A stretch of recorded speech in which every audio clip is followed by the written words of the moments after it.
Hi, good evening. Hello, good evening. കേൾക്കാൻ പറ്റുന്നുണ്ട് എല്ലാവർക്കും? Good evening, sir. Good evening, good evening. എന്താ ഇപ്പോഴത്തൊക്കെ പഠിച്ചു കഴിഞ്ഞ മൊത്തം പഠിച്ചു കഴിഞ്ഞാണ് എല്ലാരും? ഡൗട്ട് എന്തെങ്കിലും specifically? Okay, anyway, we will just do one thing. We will start with the session. So നമുക്ക് സെഷൻ സ്റ്റാർട്ട് ചെയ്തിട്ട് ലാസ്റ്റ് ഡൗട്ട് ക്ലിയറിംഗ് വെക്കാം.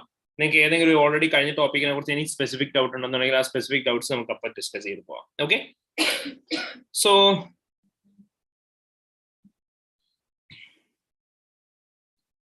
once again welcome back to the session everyone. So നമ്മൾ ഒരുപാട് areas കുറേ ദിവസമായിട്ട് പഠിച്ചുകൊണ്ടിരിക്കുകയായിരുന്നു. Well, we have gone through all our major topics during the course of our session. And അതിന് പുറമെ നമ്മൾ multiple doubt clearing sessions നടത്തി, and we have also gone through multiple revision classes plus mock exams ചെയ്തു, and finally we are in the rapid revision session. So ഈ rapid revision sessionൽ നമ്മൾ definitely we are not going to learn anything new, but instead നമ്മൾ ഇത്രയും നാളും പഠിച്ച topics ഓരോന്നും quickly revise ചെയ്യാൻ വേണ്ടിയിട്ടാണ് ഈ rapid revision session. And more over എന്തൊക്കെ കാര്യങ്ങളാണ് നമ്മൾ പഠിച്ച് ആ കാര്യങ്ങൾക്കകത്ത് എന്തൊക്കെ മെയിൻലി ശ്രദ്ധിച്ചിട്ട് വേണം ആൻസേഴ്സ് എഴുതാൻ, എന്തൊക്കെയാണ് during the course of your exam നിങ്ങൾ ശ്രദ്ധിക്കേണ്ടത്, ഈ കാര്യങ്ങൾ ഓരോന്നുമാണ് നമ്മൾ നോക്കാൻ പോകുന്നത്. So basically when it comes to the area നമുക്കറിയാം, നമുക്ക് 3 ക്വസ്റ്റ്യൻസ് ആണ് നമ്മുടെ AAA എക്സാമിന് വരാറുള്ളത്. Well, there's a 50 mark question as well as 25 mark question, and you are very much familiar with that, I believe, കാരണം നമുക്ക് എക്സാം ആണ് in the next 2 days. അപ്പൊ നമുക്കറിയാം basically when it comes to the area of 50 marks, 50 മാർക്സിന്റെ area എന്ന് പറയുന്നത് ഏത് question ആണ്? ഏതായാലും നോക്കില്ല 50 മാർക്സിന്റെ ഏരിയ. ഞാൻ നിങ്ങളോട് ഫസ്റ്റ് ഡേ ക്ലാസ് തുടങ്ങി അന്ന് തന്നെ പറഞ്ഞൊരു കാര്യമായിരുന്നു, 50 മാർക്കിന്റെ ഏരിയ എന്ന് പറഞ്ഞാൽ റിസ്ക് എന്ന് പറയരുത്. കാരണം നിങ്ങൾ എപ്പോഴും ചെയ്യുന്ന ഏറ്റവും വലിയൊരു മിസ്റ്റേക്ക് ആണ് 50 മാർക്കിന്റെ ഏരിയ എന്ന് പറയുമ്പോൾ തന്നെ you will be focusing purely on risk. You should not do that. കാരണം റിസ്ക് അല്ല 50 മാർക്സിന്റെ ഏരിയ. 50 മാർക്സിന്റെ ഏരിയ എന്ന് പറയുന്നത് തന്നെ കുറെ ഏരിയാസ് ഉണ്ട്. പ്ലാനിങ് ആണ് 50 മാർക്സിന്റെ ഏരിയ. അതിന്റെ അകത്ത് ഒരു ചെറിയ പാർട്ട് മാത്രമാണ് റിസ്ക്. അങ്ങനെ ട്രീറ്റ് ചെയ്യാവുള്ളൂ. That's a very first step. കാരണം എന്താണെന്നുള്ളത് നമുക്ക് നോക്കാം. ഫസ്റ്റ് നിങ്ങൾ പറഞ്ഞ പോലെ തന്നെ മേജർ എലമെന്റ് എന്ന് പറയുന്നത് റിസ്ക് തന്നെയാണ്. റിസ്ക് എന്ന് പറഞ്ഞാൽ നമുക്കറിയാം, ഒന്നെങ്കിൽ it will B A question on the audit risk, അല്ല എന്നുണ്ടെങ്കിൽ അവിടെ നമ്മളോട് ചോദിക്കുന്നുണ്ടാവുക ബിസിനസ് റിസ്ക് ആയിരിക്കും. അതുമല്ല എന്നുണ്ടെങ്കിൽ നമ്മളോട് ചോദിക്കുന്നുണ്ടാവുക റിസ്ക് ഓഫ് മെറ്റീരിയൽ മിസ്സ്റ്റേറ്റ്മെന്റ് ആയിരിക്കും. ചിലപ്പോൾ നമ്മളോട് വിത്ത് അനലിറ്റിക്കൽ പ്രൊസീജിയേഴ്സും ചോദിക്കാം. സോ ഈ റിസ്ക് ആയിരിക്കും നമ്മളോട് പ്രൈമറി ആയിട്ട് അവിടെ ചോദിക്കുന്നുണ്ടാവുക. അതുപോലെ തന്നെ we can also expect A question on additional information. Additional information എന്ന് പറയുന്ന ഏരിയ നമുക്കുണ്ട്. സോ അഡീഷണൽ ഇൻഫർമേഷനെ ബേസ് ചെയ്ത് ചിലപ്പോൾ ക്വസ്റ്റ്യൻസ് വരാൻ ചാൻസ് ഉണ്ട്. ദെൻ തേർഡ് നമുക്ക് അതുപോലെ തന്നെ ഓഡിറ്റ് പ്രൊസീജിയേഴ്സ് എന്ന് പറയുന്ന ഏരിയ ഉണ്ട്. ഓഡിറ്റ് പ്രൊസീജിയേഴ്സിനെ ബേസ് ചെയ്ത് ക്വസ്റ്റ്യൻസ് വരാം. 4 there can also be chances of having questions from the area of ethics. So these are the basic areas of the 50 marks question. So out of which നമ്മുടെ റിസ്കിന്റെ total area എന്ന് പറഞ്ഞാൽ maximum around ഒരു 30 maximum ആണ് കേട്ടോ ഞാൻ പറയുന്നത്. Business റിസ്ക്കും risk of material മിസ്സ്റ്റേറ്റ്മെന്റ് ഒക്കെ കൂടെ ചോദിച്ചിട്ടുണ്ടെങ്കിലും റഫ്ലി അറൌണ്ട് ഒരു 30 മാർക്സിനായിരിക്കും മാക്സിമം നമുക്ക് വരുന്നുണ്ടാവുക. എഗൈൻ ഐ റിപ്പീറ്റ്, മാക്സിമം അങ്ങേറ്റം പോയാൽ 30 മാർക്സിനായിരിക്കും വരുന്നുണ്ടാവുക. അഡീഷണൽ ഇൻഫർമേഷൻ നോർമലി ഒരു 5 to 6 മാർക്സിനായിരിക്കും.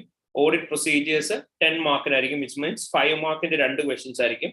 എത്തിക്സും അപ് ടു 10 മാർക്കാണ് നോർമൽ കേസിൽ ചോദിക്കാറ്. Again I repeat, it's not a 10 mark question, it's up to 10 normally ചോദിക്കാറുള്ളത്. So these are the basic areas of the 50 mark syllabus. And basically we will start with each one of these. But well before that നിങ്ങളോട് ഞാൻ പ്രത്യേകം പറഞ്ഞു, മക്കളെ നിങ്ങൾക്ക് റിസ്കിന്റെ question വരുന്നുണ്ടാവും.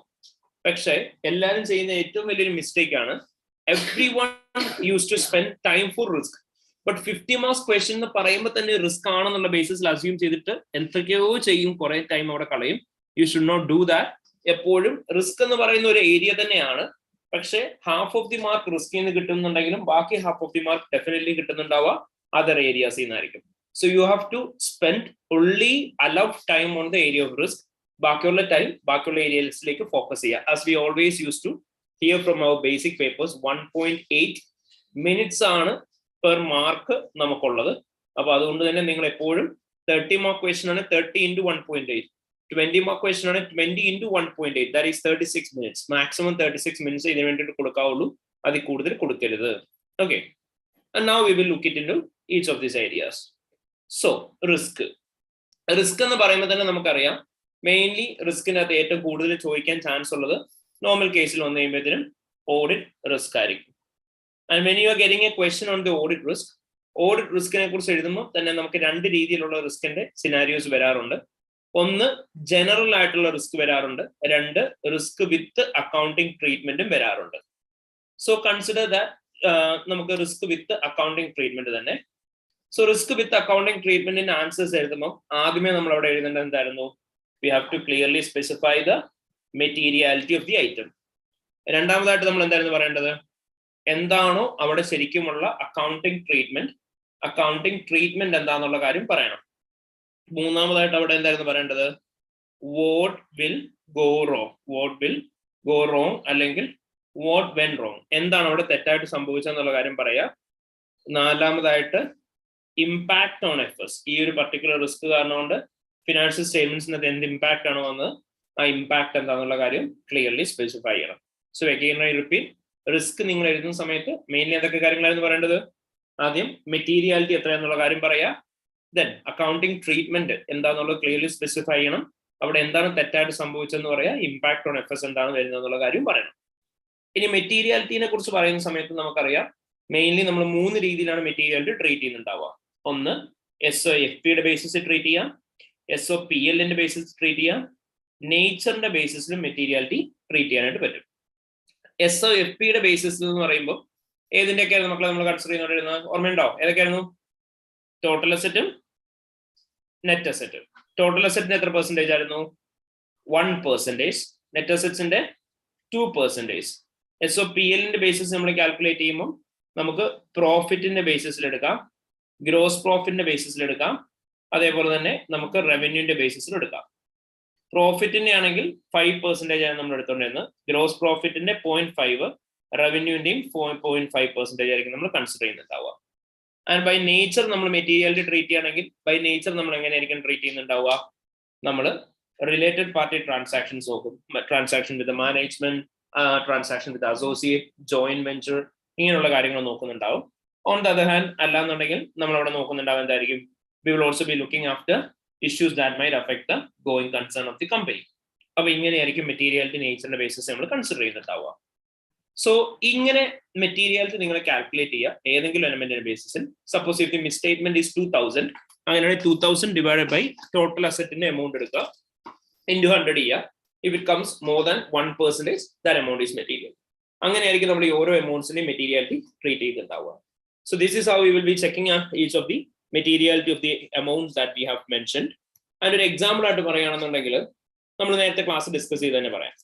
Company ഇപ്പോൾ ഒരു 20 million spend ചെയ്തു എന്ന് പറയാണ്, അല്ലെങ്കിൽ കമ്പനിക്ക് ഒരു 20 മില്യൺ റവന്യൂ ആയിട്ട് കിട്ടി എന്ന് പറയാം. ബട്ട് ആക്ച്വലി ഇത് റവന്യൂ അല്ല, കമ്പനിക്ക് കിട്ടിയിരിക്കുന്നത് ഒരു പേയ്മെന്റ് ഇൻ അഡ്വാൻസ് ആണ്. അപ്പൊ നമ്മളിവിടെ ഏതായിരിക്കും പറയാ? IFRS 15ന്റെ ബേസിസിലായിരിക്കും പറയുന്നുണ്ടാവുക. അപ്പൊ നമ്മളിവിടെ ക്ലിയർലി പറയാം, the company have received 30 million in advance for an amount of dash. നമ്മൾ എന്ത് പറയാ? The amount of 30 million represents dash percentage of the total asset and dash percentage of profit. Therefore, it is material.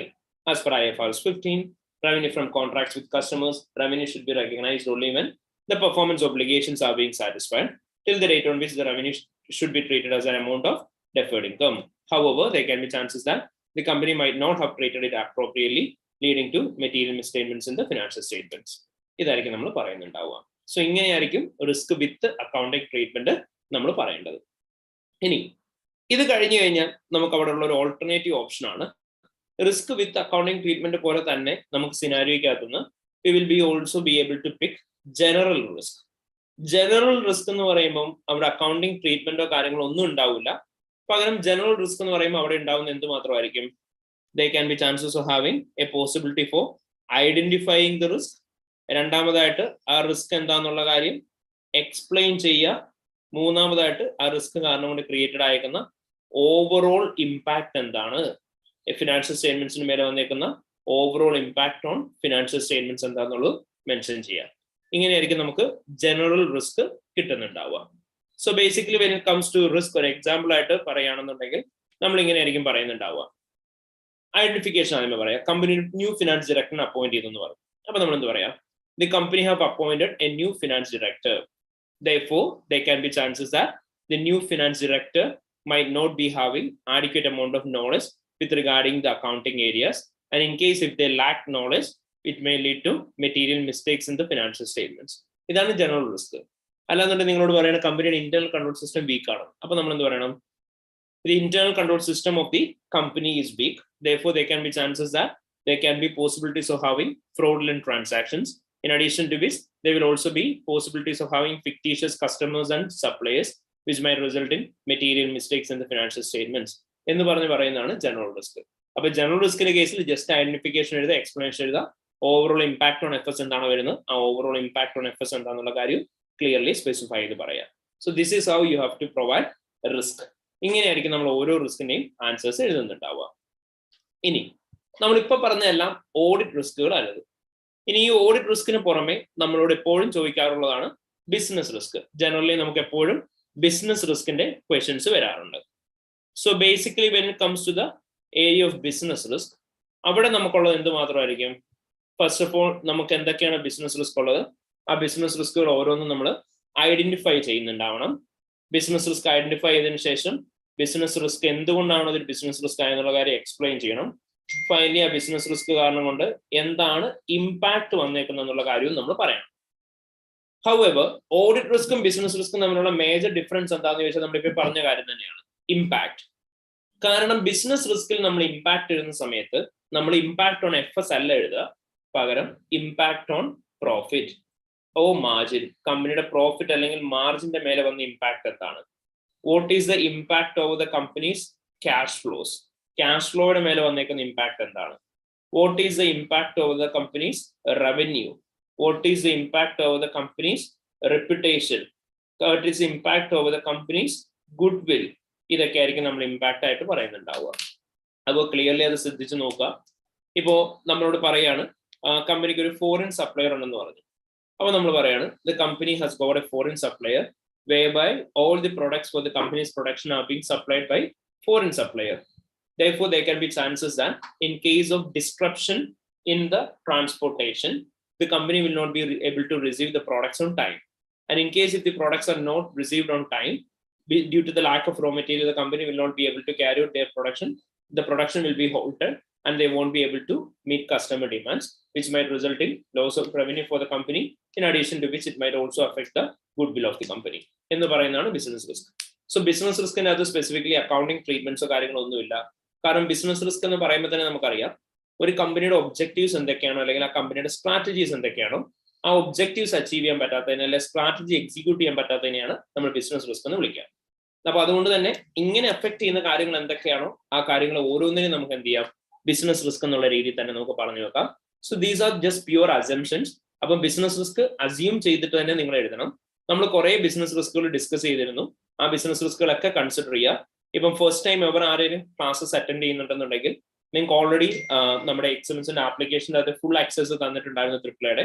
അവിടെ നിങ്ങൾക്ക് videos കാണാം. അവിടെ specifically business റിസ്കിന്റെ തന്നെ discussion video ഉണ്ട്. അല്ലാന്നുണ്ടെങ്കിൽ നമ്മുടെ റിവിഷൻ ക്ലാസിന്റെ വീഡിയോസ് യൂട്യൂബിൽ അവൈലബിൾ ആണ്. മെയിൻ റിവിഷൻ ക്ലാസിന്റെ അതാണെങ്കിലും കാണാം. ആൻഡ് നമ്മുടെ ക്ലാസ്സസ് ഓൾറെഡി അറ്റൻഡ് ചെയ്തവരും റിവിഷൻ ക്ലാസിന്റെ വീഡിയോസ് ഒന്നും കൂടെ കാണുക. കാരണം അതിൻ്റെ അകത്ത് ഞാൻ എല്ലാ ബിസിനസ് റിസ്കുകളും നമ്മുടെ നോട്ട്സ് വെച്ച് ക്വിക്ലി ഡിസ്കസ് ചെയ്ത് പോയിട്ടുണ്ടായിരുന്നു. So definitely that will help you a lot. അപ്പൊ എന്താണെങ്കിലും ആ ബിസിനസ് റിസ്കിന്റെ വീഡിയോസ് നിങ്ങൾ എല്ലാവരും കാണുക കേട്ടോ. ഓക്കെ, അതേപോലെ തന്നെ we also had A discussion on the area of audit risk as well. അപ്പോൾ ഓഡിറ്റ് റിസ്ക്കും നമ്മൾ അറൌണ്ട് 27 പേജസ് ഉള്ള ഒരു ഫയലായിരുന്നു ഡിസ്കസ് ചെയ്തിരുന്നത്. അവിടെ നമ്മൾ കോമൺലി ജനറൽ ആയിട്ട് ചോദിക്കാറുള്ള റിസ്കുകൾ എല്ലാം തന്നെ പറഞ്ഞിട്ടുണ്ടായിരുന്നു. സോ ഇഫ് പോസിബിൾ ഈ ഒരു ഏരിയ ആണെങ്കിലും നിങ്ങൾക്ക് നോക്കാൻ പറ്റുന്നുണ്ടെങ്കിൽ എല്ലാവരും നോക്കണം. കാരണം again this will also help you a lot. So definitely ഇതും കൂടെ നോക്കി വെക്കുക കേട്ടോ എല്ലാവരും. ഓക്കെ, ഇനി നെക്സ്റ്റ് നമുക്ക് അനലിറ്റിക്കൽ പ്രൊസീജിയേഴ്സ് ഉണ്ടായിരുന്നു. So we will just do one thing, we will make use of A revision kit. നമുക്ക് കപ്ലാൻ റിവിഷൻ കിറ്റ് തന്നെ റെഫർ ചെയ്യാം.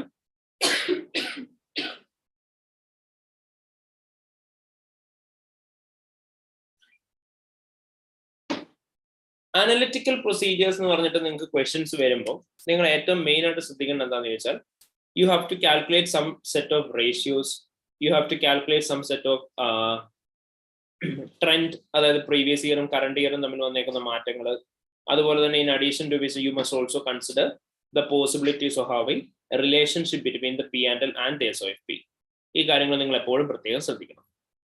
സോ ആദംസ് ഗ്രൂപ്പ് എന്ന് പറയുന്ന ഒരു ഗ്രൂപ്പിനെ ബേസ് ചെയ്തിട്ടായിരുന്നു നമുക്കൊരു ക്വസ്റ്റ്യൻ ഉണ്ടായിരുന്നു. നമ്മൾ ചെയ്ത ക്വസ്റ്റ്യൻ ആണ്. സോ ഈ ക്വസ്റ്റ്യനെ കുറിച്ച് പറയുകയാണെന്നുണ്ടെങ്കിൽ നമുക്ക് ഇവിടെ ഒരു ഫുൾ ഫ്ലെഡ്ജ്ഡ് ആയിട്ടുള്ള P&L തന്നിട്ടുണ്ട്, SOFP തന്നിട്ടുണ്ട്. എന്നിട്ട് നിങ്ങളോട് പറയാണ് നിങ്ങളോട് അനലിറ്റിക്കൽ പ്രൊസീജിയേഴ്സും കൂടെ ചെയ്തിട്ട് നിങ്ങളോട് റിസ്കുകൾ കണ്ടുപിടിക്കാൻ പറഞ്ഞു. അങ്ങനെ പറഞ്ഞിട്ടാണ് ക്വസ്റ്റ്യൻ വരുന്നുണ്ടെങ്കിൽ ഞാൻ നിങ്ങളുടെ അടുത്ത് ഓൾറെഡി പറഞ്ഞിരുന്നു, നിങ്ങൾ മാൻഡേറ്ററി ആയിട്ടും കുറച്ച് റേഷ്യോസ് ആണ് അവിടെ കാൽക്കുലേറ്റ് ചെയ്യേണ്ടത്. സോ അനലിറ്റിക്കൽ പ്രൊസീജിയേഴ്സ് എന്ന് പറയുമ്പോൾ അവിടെ ഏതൊക്കെ റേഷ്യോസ് ആയിരുന്നു വരുന്നത് ഒന്ന് പറയൂ എല്ലാവരും ക്വിക്ലി. അനലിറ്റിക്കൽ പ്രൊസീജിയേഴ്സിന്റെ കേസിൽ ഏതൊക്കെ റേഷ്യോസ് ആയിരുന്നു വരുന്നത്? GP മാർജിൻ ഉണ്ട്, ദെൻ OP മാർജിൻ ഉണ്ട്.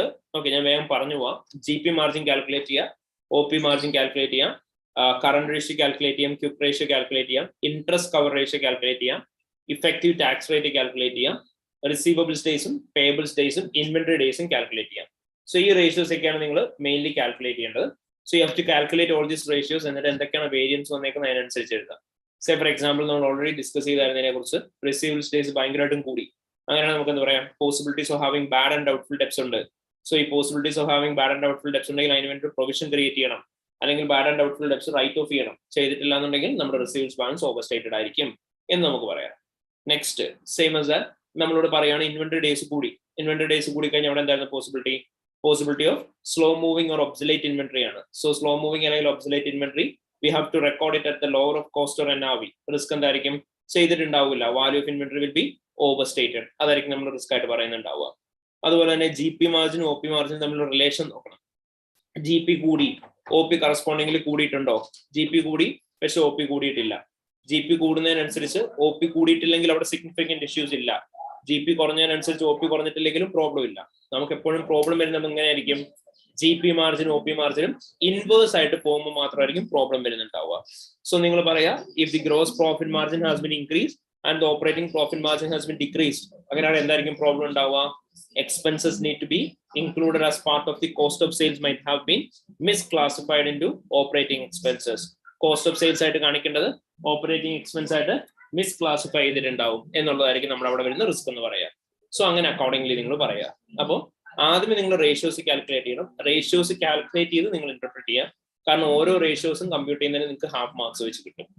ഇനി അതിന് പുറമെ നിങ്ങൾ എന്താ ചെയ്യേണ്ടതെന്ന് ചോദിച്ചാൽ നിങ്ങൾ ആദ്യമേ SOFP തന്നെ സ്റ്റാർട്ട് ചെയ്യുക.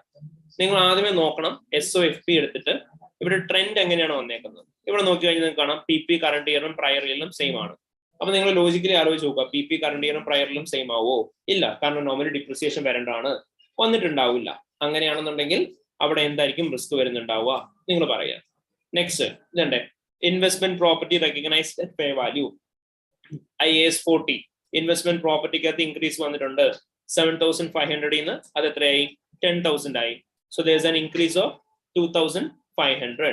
ആ 2,500 ഇൻക്രീസ് P&L കാണിക്കണോ OCL കാണിക്കണോ? നമുക്കറിയാം ഇൻവെസ്റ്റ്മെന്റ് പ്രോപ്പർട്ടിയിൽ ഇൻക്രീസ് വന്നു കഴിഞ്ഞാൽ P&L കാണിക്കേണ്ടത്. അപ്പൊ നിങ്ങൾ നേരെ പോയിട്ട് നോക്കുക P&L ആണോ വന്നേക്കുന്നത്? അല്ല, ഇവിടെ വന്നിട്ടുണ്ട് OCL ആണ് വന്നേക്കുന്നത്. അങ്ങനെയാണോ? അവിടെ എന്തെങ്കിലും പ്രോബ്ലം ഉണ്ടോ? അത് പറയണം. അങ്ങനെ ഓരോരോ എമൗണ്ട്സും എടുത്ത് നിങ്ങൾ ചെക്ക് ചെയ്യുക. സെയിം ആസ് ദാറ്റ് ഇതുണ്ട് ഇവിടെ റീറ്റേൺ ഏർണിംഗ്സിന്റെ എമൗണ്ടിനകത്ത് ഇൻക്രീസ് വന്നിട്ടുണ്ട്.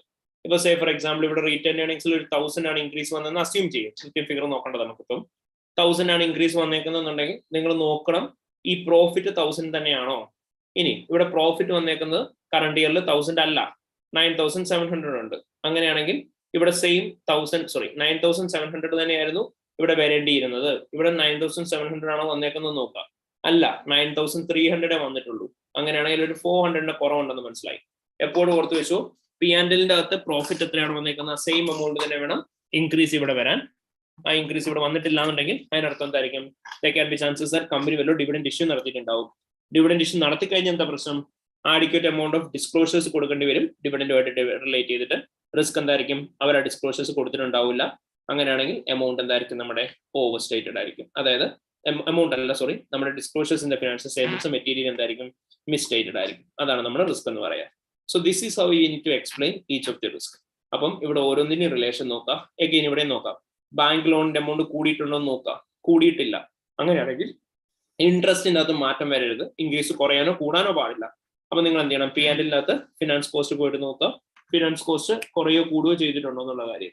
ഇനി നമ്മൾ അതുപോലെ തന്നെ ഇപ്പം ബാങ്ക് ലോണിന്റെ എമൗണ്ടിനകത്ത് ഇൻക്രീസ് വന്നിട്ടുണ്ട്. അങ്ങനെയാണെന്നുണ്ടെങ്കിൽ നമ്മൾ എഗെയിൻ എന്ത് ചെയ്യണം, ഇൻട്രസ്റ്റ് എക്സ്പെൻസും കൂടിയിട്ടുണ്ടോ എന്ന് നോക്കാം. ഇൻട്രസ്റ്റ് എക്സ്പെൻസ് കൂടിയിട്ടില്ല എന്നുണ്ടെങ്കിൽ അതും പ്രോബ്ലം ആണ്. So this is how we have to explain each of the risk. Clear ആയോ? Is that clear everyone? Okay. ഇനി സെയിം as that റവന്യൂവിന്റെ അകത്ത് ഇൻക്രീസ് വന്നിട്ടുണ്ടാവാം. റവന്യൂവിന്റെ അകത്ത് ഇൻക്രീസ് വന്നേക്കുന്നതിനോട് പ്രൊപ്പോർഷനേറ്റ് ഇൻക്രീസ് കോസ്റ്റ് ഓഫ് സെയിൽസിൽ വന്നിട്ടുണ്ടോ എന്ന് നോക്കണം. ഇപ്പൊ റവന്യൂ ഒരുപാട് കൂടി, കോസ്റ്റ് ഓഫ് സെയിൽസ് ഒരുപാട് കൂടിയിട്ടില്ല. അങ്ങനെയാണ് ട്രെൻഡ് കാൽക്കുലേറ്റ് ചെയ്ത് പറയാം. റവന്യൂവിൽ ഇത്ര പെർസെന്റേജ് ഇൻക്രീസ് ഉണ്ട്, പക്ഷെ കോസ്റ്റ് ഓഫ് സെയിൽസ് ഇത്ര percentage കൂടിയിട്ടുള്ളൂ. Therefore there can be chances that either revenue overstated ആയിരിക്കാം, അല്ലെങ്കിൽ കോസ്റ്റ് ഓഫ് സെയിൽസ് എന്തായിരിക്കും, അണ്ടർസ്റ്റേറ്റഡ് ആയിരിക്കാം. സോ ആസ് ഇൻ നിങ്ങൾക്ക് അങ്ങനെ ഓരോ രീതിയിൽ ഇന്റർപ്രറ്റ് ചെയ്യാം. അപ്പൊ ഇങ്ങനെ ഇന്റർപ്രറ്റ് ചെയ്യുമ്പോൾ ഓരോ ട്രെൻഡിങ് കാൽക്കുലേറ്റ് ചെയ്യുന്നതിന് ഹാഫ് മാർക്ക് വെച്ച് കിട്ടും. But that might be limited to 3.5 marks. അപ്പൊ എത്ര റേഷ്യോസ് കാൽക്കുലേറ്റ് ചെയ്താലും 3.5 കിട്ടുള്ളൂ. അപ്പൊ ഒരുപാട് കാൽക്കുലേറ്റ് ചെയ്യണ്ട, ബട്ട് സ്റ്റിൽ കാൽക്കുലേറ്റ് ചെയ്യാൻ. ഓക്കെ, ഇതിപ്പോ ഞാൻ പറഞ്ഞ് റിസ്ക് വിത്ത് അനലിറ്റിക്കൽ പ്രൊസീജിയേഴ്സ് വരുന്ന കേസിലായിരിക്കും. അപ്പോൾ നിങ്ങൾക്ക് ഒന്നെങ്കിൽ ഓഡിറ്റ് റിസ്ക് ആയിട്ടായിരിക്കും ചോദിക്കുക, അല്ലെങ്കിൽ ബിസിനസ് റിസ്ക് ആയിട്ടായിരിക്കും ചോദിക്കുക, അല്ലെങ്കിൽ റിസ്ക് വിത്ത് അനലിറ്റിക്കൽ പ്രൊസീജിയേഴ്സ് ആയിട്ടായിരിക്കും ചോദിക്കുക. സോ ഏത് കൈൻഡ് ഓഫ് ചോദിച്ചാലും എപ്പോഴും ഓർത്ത് വെക്കുക, അൺവാണ്ടഡ് ആയിട്ട് ഒരുപാട് എക്സസ് ആയിട്ട് എഴുതണ്ട. ഓരോ ഓഡിറ്റ് റിസ്കിനും 2 മാർക്സ് വെച്ചിട്ടാണ് നിങ്ങൾക്ക് കിട്ടുന്നതെന്ന് അസ്യൂം ചെയ്യാം. കാരണം അപ് ടു 3.5 മാർക്സ് ആയിരിക്കും ഒരു റിസ്കിന് കിട്ടുന്നുണ്ടാവുക. അതുപോലെ തന്നെ ഓരോ ബിസിനസ് റിസ്കിനും നോർമലി 1.5 മാർക്സ് വെച്ചിട്ടായിരിക്കും കിട്ടുന്നതെന്ന് അസ്യൂം ചെയ്യുക. അപ് ടു 2 മാർക്ക് ആയിരിക്കും ബിസിനസ് റിസ്കിന് കിട്ടുന്നുണ്ടാവുക. അപ്പൊ അതൊന്ന് കോമ്പൻസേറ്റ് ചെയ്ത് ഒന്ന് ഒരു എന്താ പറയാ ബാലൻസ്ഡ് ആയിട്ട് നിൽക്കാൻ വേണ്ടിയിട്ടാണ് 2 എന്നും 1.5 എന്നും അസ്യൂം ചെയ്യാൻ പറഞ്ഞത്. So if you are getting a question for 20 mark, right approximately 10 risk. അതുപോലെ തന്നെ if you are getting a question for 10 marks in case of business risk, right approximately around 6 to 7 points. ആ ഒരു ബേസിസിൽ എഴുതുക.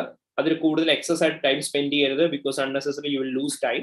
അതുപോലെ തന്നെ അക്കൗണ്ടിങ് ട്രീറ്റ്മെന്റ് എഴുതുമ്പോഴാണെങ്കിലും ആ സിനാരിയോയ്ക്ക് ആപ്റ്റ് ആയിട്ടുള്ള അക്കൗണ്ടിങ് ട്രീറ്റ്മെന്റ് മാത്രം എഴുതിയാൽ മതി. നിങ്ങൾ പഠിച്ച മൊത്തം അക്കൗണ്ടിങ് ട്രീറ്റ്മെന്റ് ഒരുമിച്ച് എഴുതി വെക്കണ്ട, because you won't get any additional marks over there. അപ്പൊ എത്രയാണോ സിനാരിയോയ്ക്ക് ആവശ്യമായിട്ട് വേണ്ടത് ആ ആവശ്യമായിട്ടുള്ള അക്കൗണ്ടിങ് ട്രീറ്റ്മെന്റ് മാത്രം കൊടുക്കുക. അപ്പൊ ഈ കാര്യങ്ങളാണ് പ്രത്യേകം ശ്രദ്ധിക്കേണ്ടത്. Okay, so this is how U will be having questions on the area of audit risk as well as on the area of the business risk and risk of material misstatements with analytical procedures. ഇനി additional ആയിട്ട് നിങ്ങളോട് ചോദിക്കാൻ പോകുന്ന ഒരു area ആണ് additional information. നിങ്ങളോട് അവിടെ ചോദിക്കുന്നുണ്ടാവും ഇത്രയേ ഉള്ളൂ. ആസ് എൻ ഓഡിറ്റർ എന്നുള്ള രീതിയിൽ നിങ്ങൾ ഐഡന്റിഫൈ ചെയ്ത റിസ്കുകൾ എന്തൊക്കെയാണോ ആ റിസ്കുകൾക്ക് വേണ്ടിയിട്ട് നിങ്ങൾക്ക് എന്തൊക്കെ അഡീഷണൽ ഇൻഫർമേഷൻ വേണം എന്നായിരിക്കും ചോദിക്കുന്നുണ്ടാവുക. So if you getting a question on the additional information, അവിടെ നിങ്ങൾ പ്രത്യേകം ശ്രദ്ധിക്കേണ്ട കാര്യങ്ങൾ എന്താണെന്ന് ചോദിച്ചാൽ ഇത്രയേ ഉള്ളൂ. അഡീഷണൽ ഇൻഫർമേഷൻസ് ഓരോന്നും എഴുതുന്ന സമയത്ത് first of all you must always focus on what you need to obtain. അപ്പൊ നിങ്ങൾ എപ്പോഴും ഒബ്ടെയിൻ ചെയ്യുന്നത് എന്താ, whatever be the risk, ആ റിസ്കിനെ ഫോക്കസ് ചെയ്തിട്ട് വേണം നിങ്ങൾ എഴുതാൻ. നിങ്ങൾ കണ്ടുപിടിച്ച റിസ്കിന് വേണ്ടിയിട്ട് മാത്രം നിങ്ങൾ അഡീഷണൽ ഇൻഫർമേഷൻ എഴുതിയാൽ മതി. അതുകൊണ്ട് തന്നെ നിങ്ങൾക്ക് വേണ്ടുന്ന ഇൻഫർമേഷൻ എന്താണോ അല്ലെങ്കിൽ ഡോക്യുമെന്റ് എന്താണോ ആ ഡോക്യുമെന്റിന്റെ പേര് അല്ലെങ്കിൽ ഇൻഫർമേഷൻ എന്താണെന്നുള്ളത് ആദ്യമേ പറയാം. പ്ലസ് നിങ്ങൾ അവിടെ പെർഫോം ചെയ്യുന്ന പ്രൊസീജിയർ എന്താണോ ആ പ്രൊസീജിയർ എന്താണെന്നുള്ള കാര്യം ക്ലിയർലി സ്പെസിഫൈ ചെയ്യണം. പ്ലസ് നിങ്ങൾ ഈ പ്രൊസീജിയറും കാര്യങ്ങളൊക്കെ ചെയ്യാനുള്ള പേർപ്പസ് എന്താണെന്നുള്ളത് ക്ലിയർലി പറയാം. So you have to provide document or information plus the procedure plus the purpose for which you have obtained this. So ഈ 3 കാര്യങ്ങളാണ് അഡീഷണൽ ഇൻഫർമേഷന്റെ കേസിൽ പറയേണ്ടത്. സോ അതിന് കുറച്ചും കൂടി ഐഡിയ കിട്ടാൻ വേണ്ടിയിട്ട് ഞാൻ നിങ്ങൾക്ക് ഓൾറെഡി ഷെയർ ചെയ്തിട്ടുണ്ടായിരുന്നു അഡീഷണൽ ഇൻഫർമേഷന്റെ notes, or else you can also download alternatively from our website. So additional ഇൻഫർമേഷന്റെ ഏരിയയിലൊക്കെ വന്നു കഴിയുമ്പോഴത്തേനും ഓരോ റിസ്കിനും നമ്മൾ പറഞ്ഞിരുന്നു additional informations. Say for example ഇപ്പൊ ഒരു ന്യൂ ക്ലയന്റ് ആണെന്ന് പറഞ്ഞു, നമ്മൾ പറയാറുള്ള റിസ്ക് ആണ് ന്യൂ ക്ലയന്റ് ആണെങ്കിൽ എപ്പോഴും ഒരു ഇൻഹറന്റ് റിസ്ക് ഉണ്ട്, ഓപ്പണിംഗ് ബാലൻസസ് അവരുടെ മിസ്റ്റേറ്റഡ് ആയിരിക്കും. അങ്ങനെയാണെങ്കിൽ ന്യൂ ക്ലയന്റിന്റെ കേസ് നമുക്ക് എന്തായിരിക്കും ചോദിക്കാൻ പറ്റുന്നുണ്ടാവുക, കോപ്പി ഓഫ് വർക്കിംഗ് പേപ്പേഴ്സ് ആയിരിക്കും നമ്മൾ പ്രീവിയസ് ഓഡിറ്ററിന്റെ കയ്യിൽ നിന്ന് ചോദിക്കുന്നുണ്ടാവുക ഓപ്പണിംഗ് ബാലൻസ് ടെസ്റ്റ് ചെയ്യാൻ വേണ്ടിയിട്ട്. ഇനി IFRS 15 ബേസ് ചെയ്ത് നമ്മൾ റിസ്ക് പറയാണ്. അപ്പൊ നമ്മൾ പറഞ്ഞു റവന്യൂ റെക്കഗ്നീഷൻ പോളിസി ആയിരിക്കും നമുക്ക് വേണ്ടുന്ന ഇൻഫർമേഷൻ. കമ്പനിയുടെ റവന്യൂ റെക്കഗ്നീഷൻ പോളിസി കിട്ടിക്കഴിഞ്ഞാൽ നമുക്ക് അറിയാൻ പറ്റും സെയിൽസ് അപ്രോപ്രിയറ്റ്ലി ആണ് റെക്കഗ്നൈസ് ചെയ്തേക്കുന്നത്. ഇനി നമുക്കറിയണം നമ്മുടെ കമ്പനിയുടെ കോസ്റ്റ് ഓഫ് സെയിൽസും കാര്യങ്ങളൊക്കെ പ്രോപ്പർ ആയിട്ടാണ് ട്രീറ്റ് ചെയ്തേക്കുന്നത്. അതെങ്ങനെയായിരിക്കും അറിയാൻ പറ്റുന്നുണ്ടാവുക, details of experience and qualification break down of cost of sales അല്ലെങ്കിൽ ഓപ്പറേറ്റിംഗ് കോസ്റ്റ് നമുക്ക് എടുക്കാം. അതുകൊണ്ട് തന്നെ നമുക്ക് അറിയാൻ പറ്റും പ്രോപ്പർ അക്കൗണ്ട്സിന്റെ അകത്ത് എന്തെങ്കിലും മിസ്ക്ലാസിഫിക്കേഷൻ വന്നിട്ടുണ്ടോ എന്നുള്ള കാര്യം. സോ ഇങ്ങനെയുള്ള ഓരോരോ പ്രൊസീജിയേഴ്സ് ആയിരിക്കും നമ്മൾ ചെയ്യുന്നുണ്ടാവുക. Is a clear everyone? Okay, already നമ്മൾ എടുത്തു പോയ ടോപ്പിക് ആയിട്ടാണ് സ്പീഡിൽ എടുത്തു പോകുന്നത്. So if you have any further doubts with regarding this, നമ്മുടെ നേരത്തെ സെഷൻസ് നിങ്ങൾക്ക് റെഫർ ചെയ്യാം, അല്ലാതെ റിവിഷൻ ക്ലാസ് അറ്റൻഡ് ചെയ്യാം. അപ്പൊ അതെന്താണെന്ന് നോക്കണം കേട്ടോ. ഇനി നമ്മളോട് അവിടെ തന്നെ ചോദിക്കാൻ പോകുന്ന ഒരു ഏരിയ ആണ് the area of audit procedures. Audit procedures എന്ന് പറയുമ്പോൾ ലിറ്ററലി ഓൾമോസ്റ്റ് ഇത് തന്നെയാണ്, പക്ഷെ ചെറിയൊരു വ്യത്യാസം. എന്താണോ നമ്മുടെ പ്രൊസീജിയർ, എൻക്വയറി, ഇൻസ്പെക്ഷൻ, ഒബ്സർവേഷൻ, റീകാൽക്കുലേഷൻ, റീപെർഫോമൻസ്, അതിൽ ഏതാണോ നമ്മുടെ പ്രൊസീജിയർ, ആ പ്രൊസീജിയർ വേണം ആദ്യം പറയാൻ വേണ്ടിയിട്ട്. ദെൻ അതേപോലെ തന്നെ ഡോക്യുമെന്റ് ഓർ ഇൻഫോർമേഷന്റെ പേര് വേണം രണ്ടാമത് പറയാൻ. പ്ലസ് നമ്മുടെ പേർപ്പസ് എന്താണോ ആ പേർപ്പസ് വേണം നമ്മൾ മൂന്നാമതായിട്ട് പറയാനായിട്ട്. Just a moment.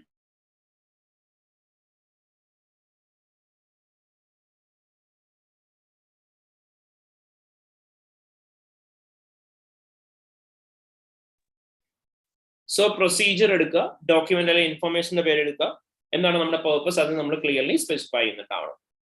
സോ ഇവിടെ നിങ്ങൾ ലോജിക്കലി ആലോചിച്ച് നോക്കുക, ഇവിടെ എന്തൊക്കെയാണ് മാനേജ്മെന്റുമായിട്ട് നിങ്ങൾക്ക് എൻക്വയറി ചെയ്യാനായിട്ട് പറ്റുന്നുണ്ടാവുക. എൻക്വയറി വിത്ത് മാനേജ്മെന്റ് എന്തൊക്കെയാണ് നിങ്ങൾക്ക് ചെയ്യാൻ പറ്റുക. രണ്ടാമതായിട്ട് നിങ്ങൾ ആലോചിച്ച് നോക്കുക, മാനേജ്മെന്റിന്റെ കയ്യിൽ നിന്ന് എന്തൊക്കെ കാര്യങ്ങളെ കുറിച്ചാണ് റിട്ടേൺ റെപ്രസെന്റേഷൻ വാങ്ങിക്കാനായിട്ട് പറ്റുക. Okay, so about what you can obtain return representation. Obtain return representation. നിങ്ങൾ നോക്കുക, ഇവിടെ ആരൊക്കെ തമ്മിലുള്ള കറസ്പോണ്ടൻസ് ആണ് റിവ്യൂ ചെയ്യാൻ പറ്റുക. റിവ്യൂ കറസ്പോണ്ടൻസ് ബിറ്റ്വീൻ ഹും. ദെൻ ഇവിടെ നിങ്ങൾ നോക്കുക, അതുപോലെ തന്നെ ഏതൊക്കെ കാര്യങ്ങളായിരിക്കും നിങ്ങൾക്ക് എക്സ്റ്റേണൽ കൺഫർമേഷൻ ആയിട്ട് ഒബ്റ്റെയിൻ ചെയ്യാൻ പറ്റുക. So you can also consider obtaining external confirmation from any of the third party.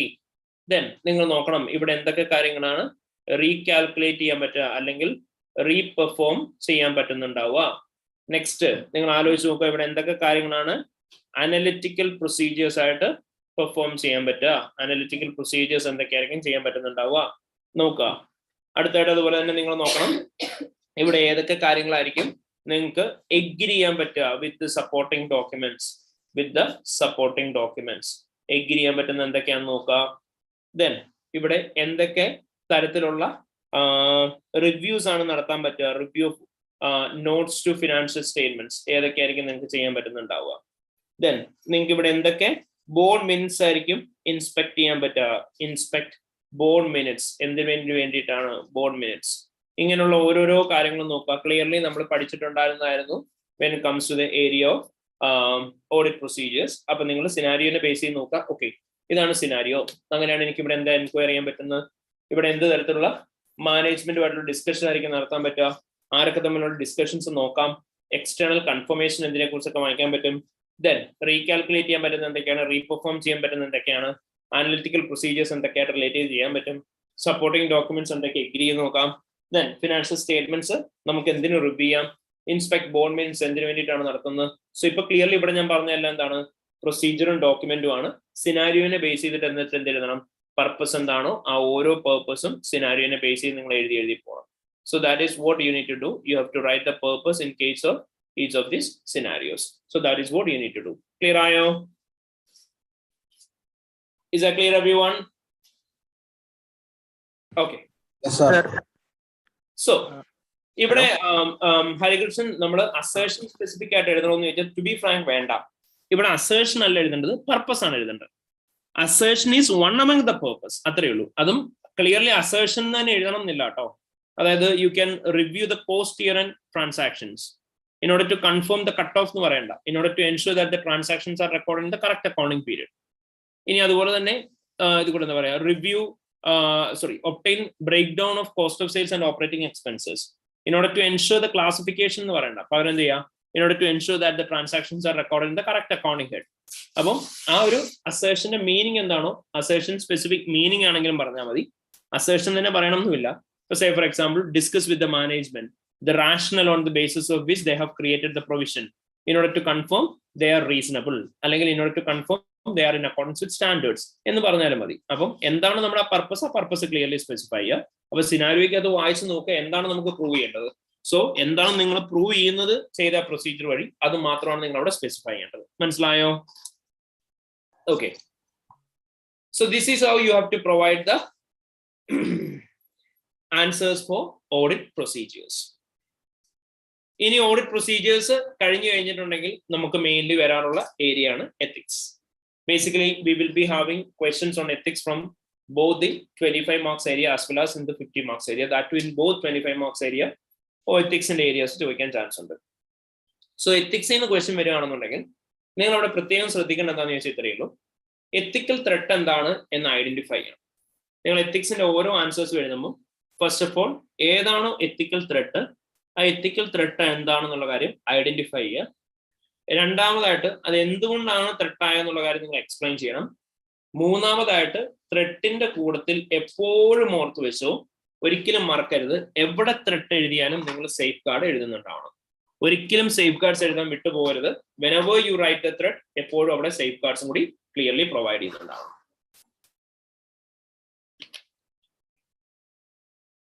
So one more time, എപ്പോഴും ത്രെട്ടുകൾ ഓരോന്നും ആദ്യമേ ഐഡന്റിഫൈ ചെയ്യുക, ദെൻ എക്സ്പ്ലെയിൻ ചെയ്യുക, ആൻഡ് ത്രെട്ടുകൾക്ക് സേഫ് ഗാർഡ് എന്താന്നുള്ള കാര്യവും നിങ്ങൾ പറയണം. സോ നമുക്കറിയാം 5 ഫണ്ടമെന്റൽ എത്തിക്കൽ ത്രെട്ടാണ് നമ്മൾ പഠിച്ചിരുന്നത്. ഏതൊക്കെയായിരുന്നു? Self interest, self review, advocacy, familiarity, intimidation. So when it comes to the area of self interest threat, നമുക്കറിയാം നമ്മുടെ പേഴ്സണൽ ബെനിഫിറ്റിന് വേണ്ടിയിട്ടായിരിക്കും നമ്മൾ കൂടുതൽ ഇൻട്രസ്റ്റ് കൊടുക്കുന്നുണ്ടാവുക rather than our professional interest. ഇതിനെയാണ് സെൽഫ് ഇൻട്രസ്റ്റ് ത്രെട്ട് എന്ന് വിളിക്കുന്നത്. സെൽഫ് റിവ്യൂ ത്രെട്ട് എന്ന് പറഞ്ഞാൽ എന്തായിരുന്നു? സെൽഫ് റിവ്യൂ ത്രെട്ട് എന്ന് പറയുമ്പോൾ അവിടെ വരുന്ന ഒരേ ഒരു വ്യത്യാസം എന്ന് പറഞ്ഞാൽ ഇത്രയേ ഉള്ളൂ. V might be reviewing A work that we have already done. നമ്മൾ ഓൾറെഡി പെർഫോം ചെയ്ത വർക്ക് നമ്മൾ തന്നെ ചെയ്യുന്ന സമയത്ത് അവിടെ ഉണ്ടാവുന്ന ത്രെട്ടാണ് സെൽഫ് റിവ്യൂ ത്രെട്ട്. അഡ്വക്കസി എന്ന് പറയുമ്പോൾ നമുക്കറിയാം, നമ്മളൊരു ക്ലയന്റിനെ റെപ്രസെന്റ് ചെയ്ത് സംസാരിക്കുകയോ അല്ലെങ്കിൽ ഒരു ക്ലയന്റിന് എന്തെങ്കിലും ടാക്സ് ഡിസ്പ്യൂട്ട്സോ ക്ലയന്റിന് എന്തെങ്കിലും തരത്തിലുള്ള പ്രോബ്ലംസോ റിസോൾവ് ചെയ്യാൻ വേണ്ടിയിട്ട് ഓഡിറ്റർ അപ്പിയർ ചെയ്യുന്നതിനെയാണ് അഡ്വക്കസി ത്രെട്ട് എന്ന് പറയാം. ഫെമിലിയാരിറ്റി ത്രെട്ട് എന്ന് പറഞ്ഞാൽ എന്തായിരുന്നു? ഓഡിറ്ററും ക്ലയന്റും തമ്മിലുള്ള പേഴ്സണൽ റിലേഷൻഷിപ്പോ പ്രൊഫഷണൽ റിലേഷൻഷിപ്പോ അല്ലെങ്കിൽ എംപ്ലോയ്മെന്റ് റിലേഷൻഷിപ്പോ ഒക്കെ കാരണം കൊണ്ട് ഉണ്ടാകുന്ന ത്രെട്ടാണ് familiarity threat. And intimidation threat എന്ന് പറയുമ്പോൾ നമുക്കറിയാം 3 സിറ്റുവേഷനിലാണ് ഇന്റിമിഡേഷൻ ത്രെട്ട് വരിക. നമ്പർ 1, കൊയേഷൻ, അതായത് ക്ലയന്റ് നമ്മളെ ഇന്റിമിഡേറ്റ് ചെയ്യുന്നു, അതായത് നമ്മളെ ഭീഷണിപ്പെടുത്തുന്നു, നമുക്ക് എഗൈൻസ്റ്റ് ആയിട്ട് എന്തെങ്കിലും ചെയ്യും, നമുക്ക് എഗൈൻസ്റ്റ് ആയിട്ട് കേസ് ഫയൽ ചെയ്യും, നമുക്ക് എഗൈൻസ്റ്റ് ആയിട്ട് മീഡിയയിൽ കൊടുക്കും എന്നൊക്കെ പറയുന്നു. അല്ലാന്നുണ്ടെങ്കിൽ അൺഡ്യൂ ഇൻഫ്ലുവൻസ്, നമ്മുടെ മേലെ അതോറിറ്റി ഉള്ള ഒരാൾ നമ്മുടെ മേലെ ഫോഴ്സ്ഫുള്ളി ഓരോ കാര്യങ്ങൾ ചെയ്യുന്നു. അതുമല്ലാന്നുണ്ടെങ്കിൽ they are creating limitation in the scope of audit. As an auditor എന്നുള്ള രീതിയിൽ നമ്മൾ എന്തൊക്കെ വർക്കാണ് ചെയ്യേണ്ടത്, അതിന് വേണ്ടിയിട്ട് നമുക്ക് എന്തൊക്കെ ഇൻഫർമേഷൻസ് വേണം, they are not providing access to all information, അല്ലെങ്കിൽ നമുക്ക് അഡീഷണൽ ഇൻഫർമേഷൻ തരുന്നില്ല. അതുമല്ലെങ്കിൽ they are not giving unrestricted access to individuals within the entity. ഇങ്ങനെയൊക്കെ ഉണ്ടാകുന്ന സമയത്ത് അവിടെ വരുന്ന ത്രെട്ടാണ് you will call it as the intimidation threat. So these are the basic 5 threats. അതാണ് നമ്മൾ പറഞ്ഞത്. സെൽഫ് ഇൻട്രസ്റ്റ് ഉണ്ട്, സെൽഫ് റിവ്യൂ ഉണ്ട്, അഡ്വക്കസി ഉണ്ട്, ഫെമിലിയാരിറ്റി ഉണ്ട്, ഇന്റിമിഡേഷൻ ഉണ്ട്. ഇനി ഇതിന് പുറമെ നമുക്ക് മാനേജ്മെന്റ് ത്രെട്ട് ഉണ്ട്. മാനേജ്മെന്റ് ത്രെട്ട് എന്ന് പറഞ്ഞാൽ ഓഡിറ്ററായ നമ്മൾ മാനേജ്മെന്റിന്റെ റെസ്പോൺസിബിലിറ്റീസ് നമ്മുടെ റെസ്പോൺസിബിലിറ്റി ആയിട്ട് അസ്യൂം ചെയ്യാണ്. ഓഡിറ്ററായ നമ്മൾ മാനേജ്മെന്റ് റെസ്പോൺസിബിലിറ്റി നമ്മുടെ റെസ്പോൺസിബിലിറ്റി ആയിട്ട് അസ്യൂം ചെയ്യുന്ന സമയത്ത് അവിടെ വരുന്ന ത്രെട്ടാണ് മാനേജ്മെന്റ് ത്രെട്ട് എന്ന് പറയാം. സോ മാനേജ്മെന്റ് ത്രെട്ടും നിങ്ങൾക്ക് എപ്പോഴും സ്പെസിഫൈ ചെയ്യാം. And all these are threats to objectivity. അപ്പം പ്രൊഫഷണൽ ഇഷ്യൂസ് ചോദിക്കുമ്പോൾ നിങ്ങൾ ഇത് തന്നെയായിരിക്കും പറയുന്നുണ്ടാവുക. All these are threats to objectivity. ഇനി നമ്മൾ ഫണ്ടമെന്റൽ എത്തിക്കൽ പ്രിൻസിപ്പിൾസ് പഠിച്ചിട്ടുണ്ടായിരുന്നു. 5 ഫണ്ടമെന്റൽ എത്തിക്കൽ പ്രിൻസിപ്പിൾസ് ഏതൊക്കെയായിരുന്നു? Integrity, objectivity, confidentiality, professional competence and due care, professional behavior. These are the 5 fundamental ethical principles. And നമ്മളോട് എക്സാമിന് ചോദിക്കുന്നുണ്ടാവുക എത്തിക്കൽ ആൻഡ് പ്രൊഫഷണൽ ഇഷ്യൂസ് ആണ്. And ഈ പറഞ്ഞ 5 എത്തിക്കൽ പ്രിൻസിപ്പിൾസിന് against ആയിട്ട് നമ്മൾ എന്തെങ്കിലും ചെയ്തു കഴിഞ്ഞാലാണ് അതൊരു പ്രൊഫഷണൽ ഇഷ്യൂ ആയി മാറുന്നത്. So always keep that one in mind. Okay, അപ്പൊ ഇങ്ങനെയായിരിക്കും എത്തിക്സ് വരുന്നുണ്ടാവുക. ആൻഡ് ഞാൻ നിങ്ങൾക്ക് എത്തിക്സിന് വേണ്ടിയിട്ടും സ്പെസിഫിക്കലി ഒരു നോട്ട് തന്നിട്ടുണ്ടായിരുന്നു. And I have assured that normally എത്തിക്സിന് ഈ ഒരു ഏരിയ തന്നെയായിരിക്കും വരുന്നുണ്ടാവുക. ഞാൻ ഓരോ എത്തിക്കൽ ത്രെട്ടും അതിന് വേണ്ടിയിട്ടുള്ള സേഫ് ഗാർഡ്സും നിങ്ങൾക്ക് തന്നിട്ടുണ്ടായിരുന്നു. ഓരോ സിനാരിയിൽ ഉണ്ടാവാൻ ചാൻസ് ഉള്ള എത്തിക്കൽ ത്രെട്ടുകൾ എന്തൊക്കെയാണ്, അവിടെ വരുന്ന സേഫ് ഗാർഡ് എന്തൊക്കെയാണ്, എഗെയിൻ എത്തിക്കൽ ത്രെട്ട് എന്തൊക്കെയാണ്, സേഫ് ഗാർഡ് എന്തൊക്കെയാണ്, ഇങ്ങനെ തന്നിട്ടുണ്ടായിരുന്നു. അറൌണ്ട് ഒരു 8 pages ഉള്ള file. If possible please go through this file again as well, because ഈ ഫയൽ നമുക്ക് വളരെയധികം യൂസ്ഫുൾ ആവും during the course of your exam.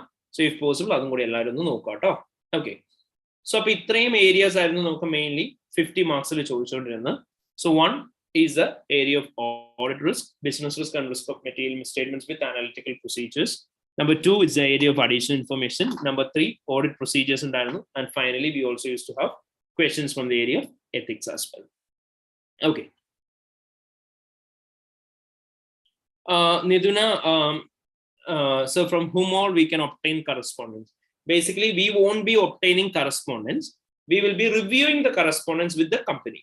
അതായത് കറസ്പോണ്ടൻസ് എന്ന് പറഞ്ഞാൽ കമ്മ്യൂണിക്കേഷൻസ് ആണ്. നമ്മുടെ ക്ലയന്റും വേറെ ഏതോ തേർഡ് പാർട്ടി ആയിട്ട് നടത്തിയിരിക്കുന്ന കമ്മ്യൂണിക്കേഷൻ. അപ്പൊ ഏതൊക്കെ തേർഡ് പാർട്ടി തമ്മിൽ ഒരു റിട്ടേൺ കമ്മ്യൂണിക്കേഷൻ നടക്കാൻ ചാൻസ് ഉണ്ടോ അവരുടെയൊക്കെ കറസ്പോണ്ടൻസ് നമുക്ക് റിവ്യൂ ചെയ്യാം. Okay, So we will be reviewing the correspondence between the client and dash, client and a third party. Upon if a customer or litigation, so in that case, we will be reviewing correspondence between the company and the customer.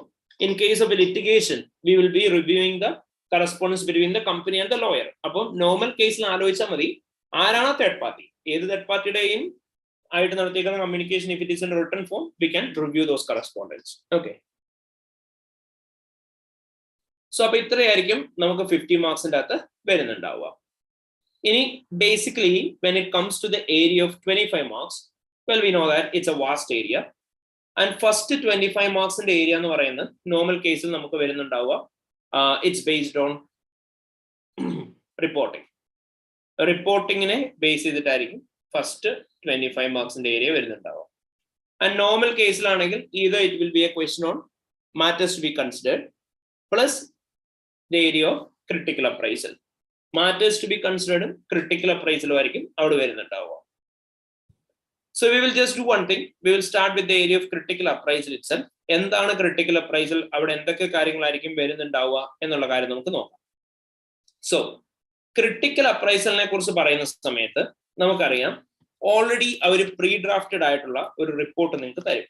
അതായത് ഒന്നെങ്കിൽ ഒരു PFI report ആയിരിക്കും തരുന്നുണ്ടാവുക, അതുമല്ലാന്നുണ്ടെങ്കിൽ നിങ്ങൾക്ക് തരുന്നുണ്ടാവുക ഒരു audit report തന്നെയായിരിക്കും. Audit report തന്നിട്ട് നിങ്ങളോട് തന്നേക്കുന്ന audit റിപ്പോർട്ടിനെ ക്രിട്ടിസൈസ് ചെയ്യാനായിരിക്കും പറയുന്നുണ്ടാവുക. അപ്പൊ അതുകൊണ്ട് തന്നെ നിങ്ങൾ ഏറ്റവും ഇമ്പോർട്ടന്റ് ആയിട്ട് പഠിച്ചു വെക്കേണ്ടത് എന്താണെന്ന് ചോദിച്ചാൽ റിപ്പോർട്ടിംഗ് ഫോമാറ്റ് ആണെന്ന് ഞാൻ പറഞ്ഞിട്ടുണ്ടായിരുന്നു.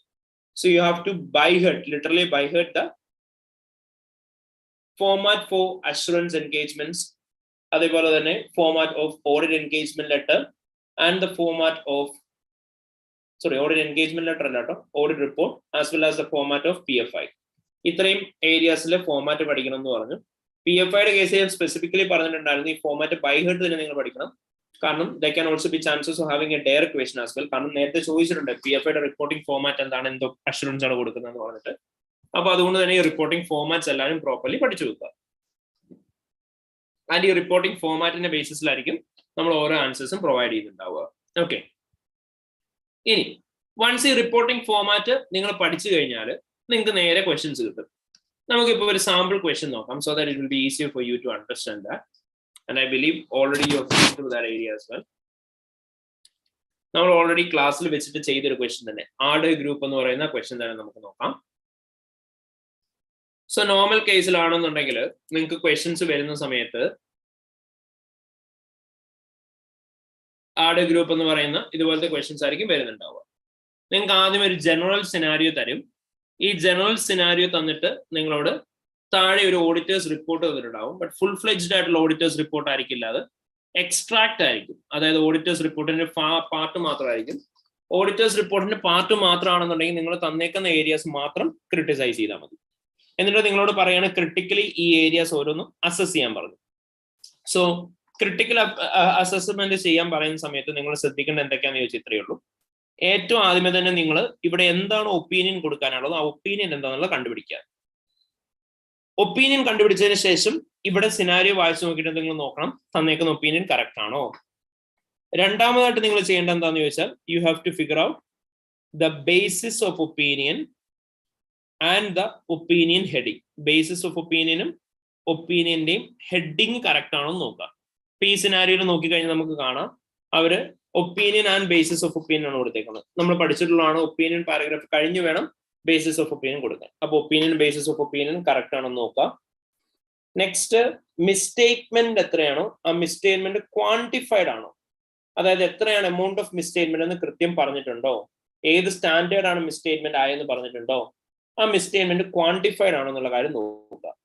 നാലാമതായിട്ട് അൺപ്രൊഫഷണൽ വേർഡിംഗ് ഉണ്ടോ, അതായത് I did not believe, I don't feel, then finance ഡയറക്ടറിന്റെ പേര് പറയുക, അങ്ങനെയൊക്കെ അൺപ്രൊഫഷണൽ വേർഡിങ്സ് എന്തെങ്കിലും യൂസ് ചെയ്തിട്ടുണ്ടോ എന്ന് നോക്കാം. നെക്സ്റ്റ് അബ്രിവിയേഷൻസ് യൂസ് ചെയ്തിട്ടുണ്ടോ എന്നുള്ള കാര്യം നോക്കാം. അബ്രിവിയേഷൻസ് ലൈക്ക് IFRS എന്നുള്ള ടേം യൂസ് ചെയ്യുന്നു, ഇന്റർനാഷണൽ ഫിനാൻഷ്യൽ റിപ്പോർട്ടിംഗ് സ്റ്റാൻഡേർഡ്സ് പറയുന്നതിന് പകരം, അല്ലെങ്കിൽ FS എന്ന് യൂസ് ചെയ്യുന്നു ഇൻസ്റ്റെഡ് ഓഫ് ഫിനാൻഷ്യൽ സ്റ്റേറ്റ്മെന്റ്സ്. അങ്ങനെ എന്തെങ്കിലും അബ്രിവിയേഷൻസ് യൂസ് ചെയ്തിട്ടുണ്ടോ എന്നുള്ള കാര്യം നോക്കാം. ഇനി നെക്സ്റ്റ് അതുപോലെ തന്നെ ഇവര് other matter paragraph, emphasis of matter paragraph, ഇങ്ങനെയുള്ള എക്സ്പ്ലനേറ്ററി പാരഗ്രാഫുകൾ യൂസ് ചെയ്തിട്ടുണ്ടാവും.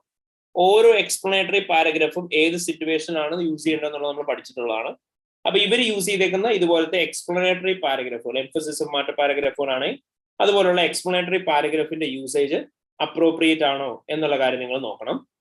അതുപോലെ തന്നെ നമ്മൾ പറയുകയാണെന്നുണ്ടെങ്കിൽ മിസ്ലീഡിംഗ് ആയിട്ടുള്ള എന്തെങ്കിലും കൊടുത്തിട്ടുണ്ടോ എന്നുള്ള കാര്യം നിങ്ങൾ നോക്കുക.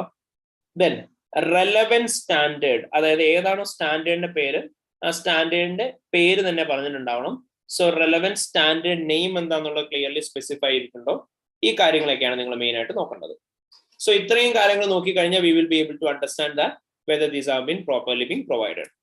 ഹൗവർ ഇപ്പം നമ്മൾ പറഞ്ഞു ഓഡിറ്റ് റിപ്പോർട്ടിന്റെ ഫോമാറ്റ് മാത്രമായിരുന്നു. പക്ഷെ ഓഡിറ്റ് റിപ്പോർട്ട് പോലെ തന്നെ നിങ്ങൾക്ക് ചിലപ്പം തരുന്നുണ്ടാവുക ഓഡിറ്റ് റിപ്പോർട്ടിന് പകരം ഡയറക്ട്ലി അവര് നിങ്ങൾക്ക് ക്രിട്ടിക്കൽ അപ്രൈസൽ ഓഫ് PFI തരും. PFIയുടെ ക്രിട്ടിക്കൽ അപ്രൈസലിന്റെ കേസിൽ വരുന്ന വ്യത്യാസം എന്താണെന്ന് ചോദിച്ചാൽ ഇത്രയേ ഉള്ളൂ. നോർമൽ കേസിൽ പറയുകയാണെങ്കിൽ PFIയുടെ കേസിൽ മാത്രം നിങ്ങൾക്ക് ഒരു ഫുൾ ഫ്ലെഡ്ജ്ഡ് റിപ്പോർട്ട് അവർ തരും. ഇതുപോലെ തന്നെ ഒരു PFIയുടെ ഫുൾ റിപ്പോർട്ട് ആയിരിക്കും തരുന്നുണ്ടാവുക. അപ്പൊ ഇങ്ങനെ PFIയുടെ കേസിൽ ഫുൾ റിപ്പോർട്ട് തന്നു കഴിഞ്ഞാൽ നിങ്ങൾ ജസ്റ്റ് അവിടെ എന്ത് ചെയ്യാൻ പാടില്ല, തന്നേക്കുന്ന ഏരിയ എന്നല്ല, ഇപ്പം ഞാൻ കുറച്ചു മുമ്പ് നിങ്ങൾക്ക് പറഞ്ഞു തന്ന ബെഞ്ച് മാർക്സ് പ്ലസ് നിങ്ങൾ എന്ത് ചെയ്യുന്നുണ്ടാവണം, നമ്മൾ പണ്ട് പഠിച്ചിട്ടുള്ള ഈ PFIയുടെ റിപ്പോർട്ടിംഗ് ഫോമാറ്റ് പ്രകാരം എന്തൊക്കെ കാര്യങ്ങൾ വരണോ ഈ ഓരോ എലമെന്റ്സും വന്നിട്ടുണ്ടോ നോക്കുക.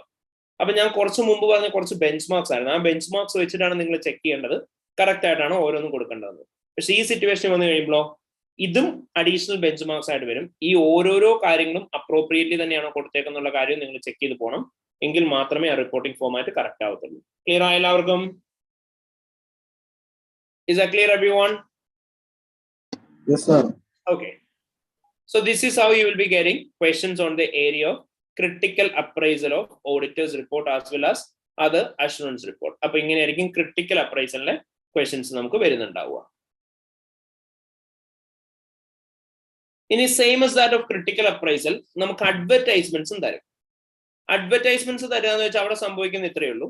അതായത് നമുക്കിപ്പം കിറ്റിന്റെ അകത്താണെങ്കിൽ നേരത്തെ കിറ്റിൽ നിങ്ങൾക്ക് സാൻസിയോ എന്ന് പറയുന്ന ഒരു ക്വസ്റ്റ്യൻ ഉണ്ടായിരുന്നു. സോ നമുക്ക് അഡ്വർടൈസിംഗ് റിലേറ്റഡ് ആയിട്ടുള്ള കുറച്ച് പ്രൊവിഷൻസ് പഠിക്കാനുണ്ട്. ഈ അഡ്വർടൈസ്മെന്റ് റിലേറ്റഡ് ആയിട്ടുള്ള പ്രൊവിഷൻസ് വെച്ചിട്ട് നിങ്ങൾക്ക് അഡ്വർടൈസ്മെന്റിനെ ബേസ് ചെയ്തിട്ടുള്ള ക്വസ്റ്റ്യൻസ് തരും അവർ. അപ്പൊ അതുപോലത്തുള്ള ക്വസ്റ്റ്യൻസ് കിട്ടുന്ന സമയത്ത് നിങ്ങൾ ആദ്യം ശ്രദ്ധിക്കേണ്ടത് എന്താണെന്ന് ചോദിച്ചാൽ നമ്മൾ അഡ്വർടൈസ്മെന്റിന്റെ തിയറിറ്റിക്കൽ ഏരിയാസ് പഠിച്ചിട്ടുണ്ടായിരുന്നു അല്ലേ? അഡ്വർടൈസ്മെന്റിന്റെ ഓരോ തിയറി ഏരിയാസും പഠിച്ചിട്ടുണ്ടായിരുന്നു. അവിടെ നമ്മൾ ഫസ്റ്റ് പഠിച്ച കാര്യമായിരുന്നു ACCA റൂൾ ബുക്ക് പ്രകാരം ACCAക്ക് അഡ്വർടൈസ്മെന്റ്സ് ചെയ്യാം. But accounting profession as a whole നമ്മൾ ഡിസ്ക്രെഡിറ്റ് ചെയ്യുന്ന രീതിയിലോ അല്ലെങ്കിൽ ACCA മെമ്പറിനെ ഒരു ACCA ഡിസ്ക്രെഡിറ്റ് ചെയ്യുന്ന രീതിയിലോ ആവരുത് എന്ന് നമ്മൾ പഠിച്ചു. അതുപോലെ തന്നെ നമ്മൾ പഠിച്ചൊരു കാര്യമായിരുന്നു അഡ്വർടൈസ്മെന്റിന്റെ എയിം എന്ന് പറഞ്ഞാൽ it must be to inform others about the services that we offer, അല്ലാണ്ട് മറ്റൊരാളെ ഇംപ്രസ് ചെയ്യാൻ വേണ്ടിയിട്ടാവരുത്. അതുപോലെ തന്നെ ഒരു ACCA ആയി കഴിഞ്ഞാൽ you can call your self as A chartered certified accountant or a certified accountant, or you may use letters ACCA or FCA. പക്ഷെ ഒരു കമ്പനിയുടെ നെയിമിന്റെ കൂട്ടത്തിൽ ഒരിക്കലും ACCA എന്നുള്ള ടേം യൂസ് ചെയ്യാൻ പാടില്ല. ഇനി പ്രാക്ടീസിംഗ് ഡിസ്ക്രിപ്ഷൻ നമ്മൾ പഠിച്ച സമയത്ത് പഠിച്ചു ACCA ഒരു പാർട്ണർഷിപ്പ് ബോഡിയാണ് എൻ്റെ. അതായത് ഇപ്പം പേബെഞ്ച് എന്നാണ് എൻ്റെ ഫേമിന്റെ പേര്. അങ്ങനെയാണ് എനിക്ക് വേണമെങ്കിൽ എൻ്റെ LLP, അതായത് എൻ്റെ ഒരു പാർട്ണർഷിപ്പിന്റെ പേരിന്റെ കൂട്ടത്തിൽ വേണമെങ്കിൽ firm of chartered certified accountants നോ, firm of certified accountants ACCA practice നോ യൂസ് ചെയ്യാം. പക്ഷെ നമ്മളൊരു റൂൾ ആയിട്ട് പഠിച്ചെന്തായിരുന്നു, half of the partners ACCA members ആയിരിക്കണം, അല്ലെങ്കിൽ അറ്റ്ലീസ്റ്റ് 51% മേലെ വോട്ടിംഗ് റൈറ്റ് ഈ പാർട്ണേഴ്സിനായിരിക്കണം. ഇനി എല്ലാ പാർട്ണേഴ്സും ACCA മെമ്പേഴ്സ് ആണെങ്കിൽ നമുക്ക് എന്ത് ചെയ്യാം, പേബെഞ്ച് members of association of chartered certified accountants use ചെയ്യാം പ്രൊഫഷണൽ സ്റ്റേഷനറിക്കകത്ത്. ഒരു മിക്സഡ് ഫേം ആണെങ്കിൽ നമ്മൾ പറഞ്ഞു partners of this firm are either members of ACCA or ICAEW എന്നുള്ള രീതി വേണം വെക്കാനായിട്ട്.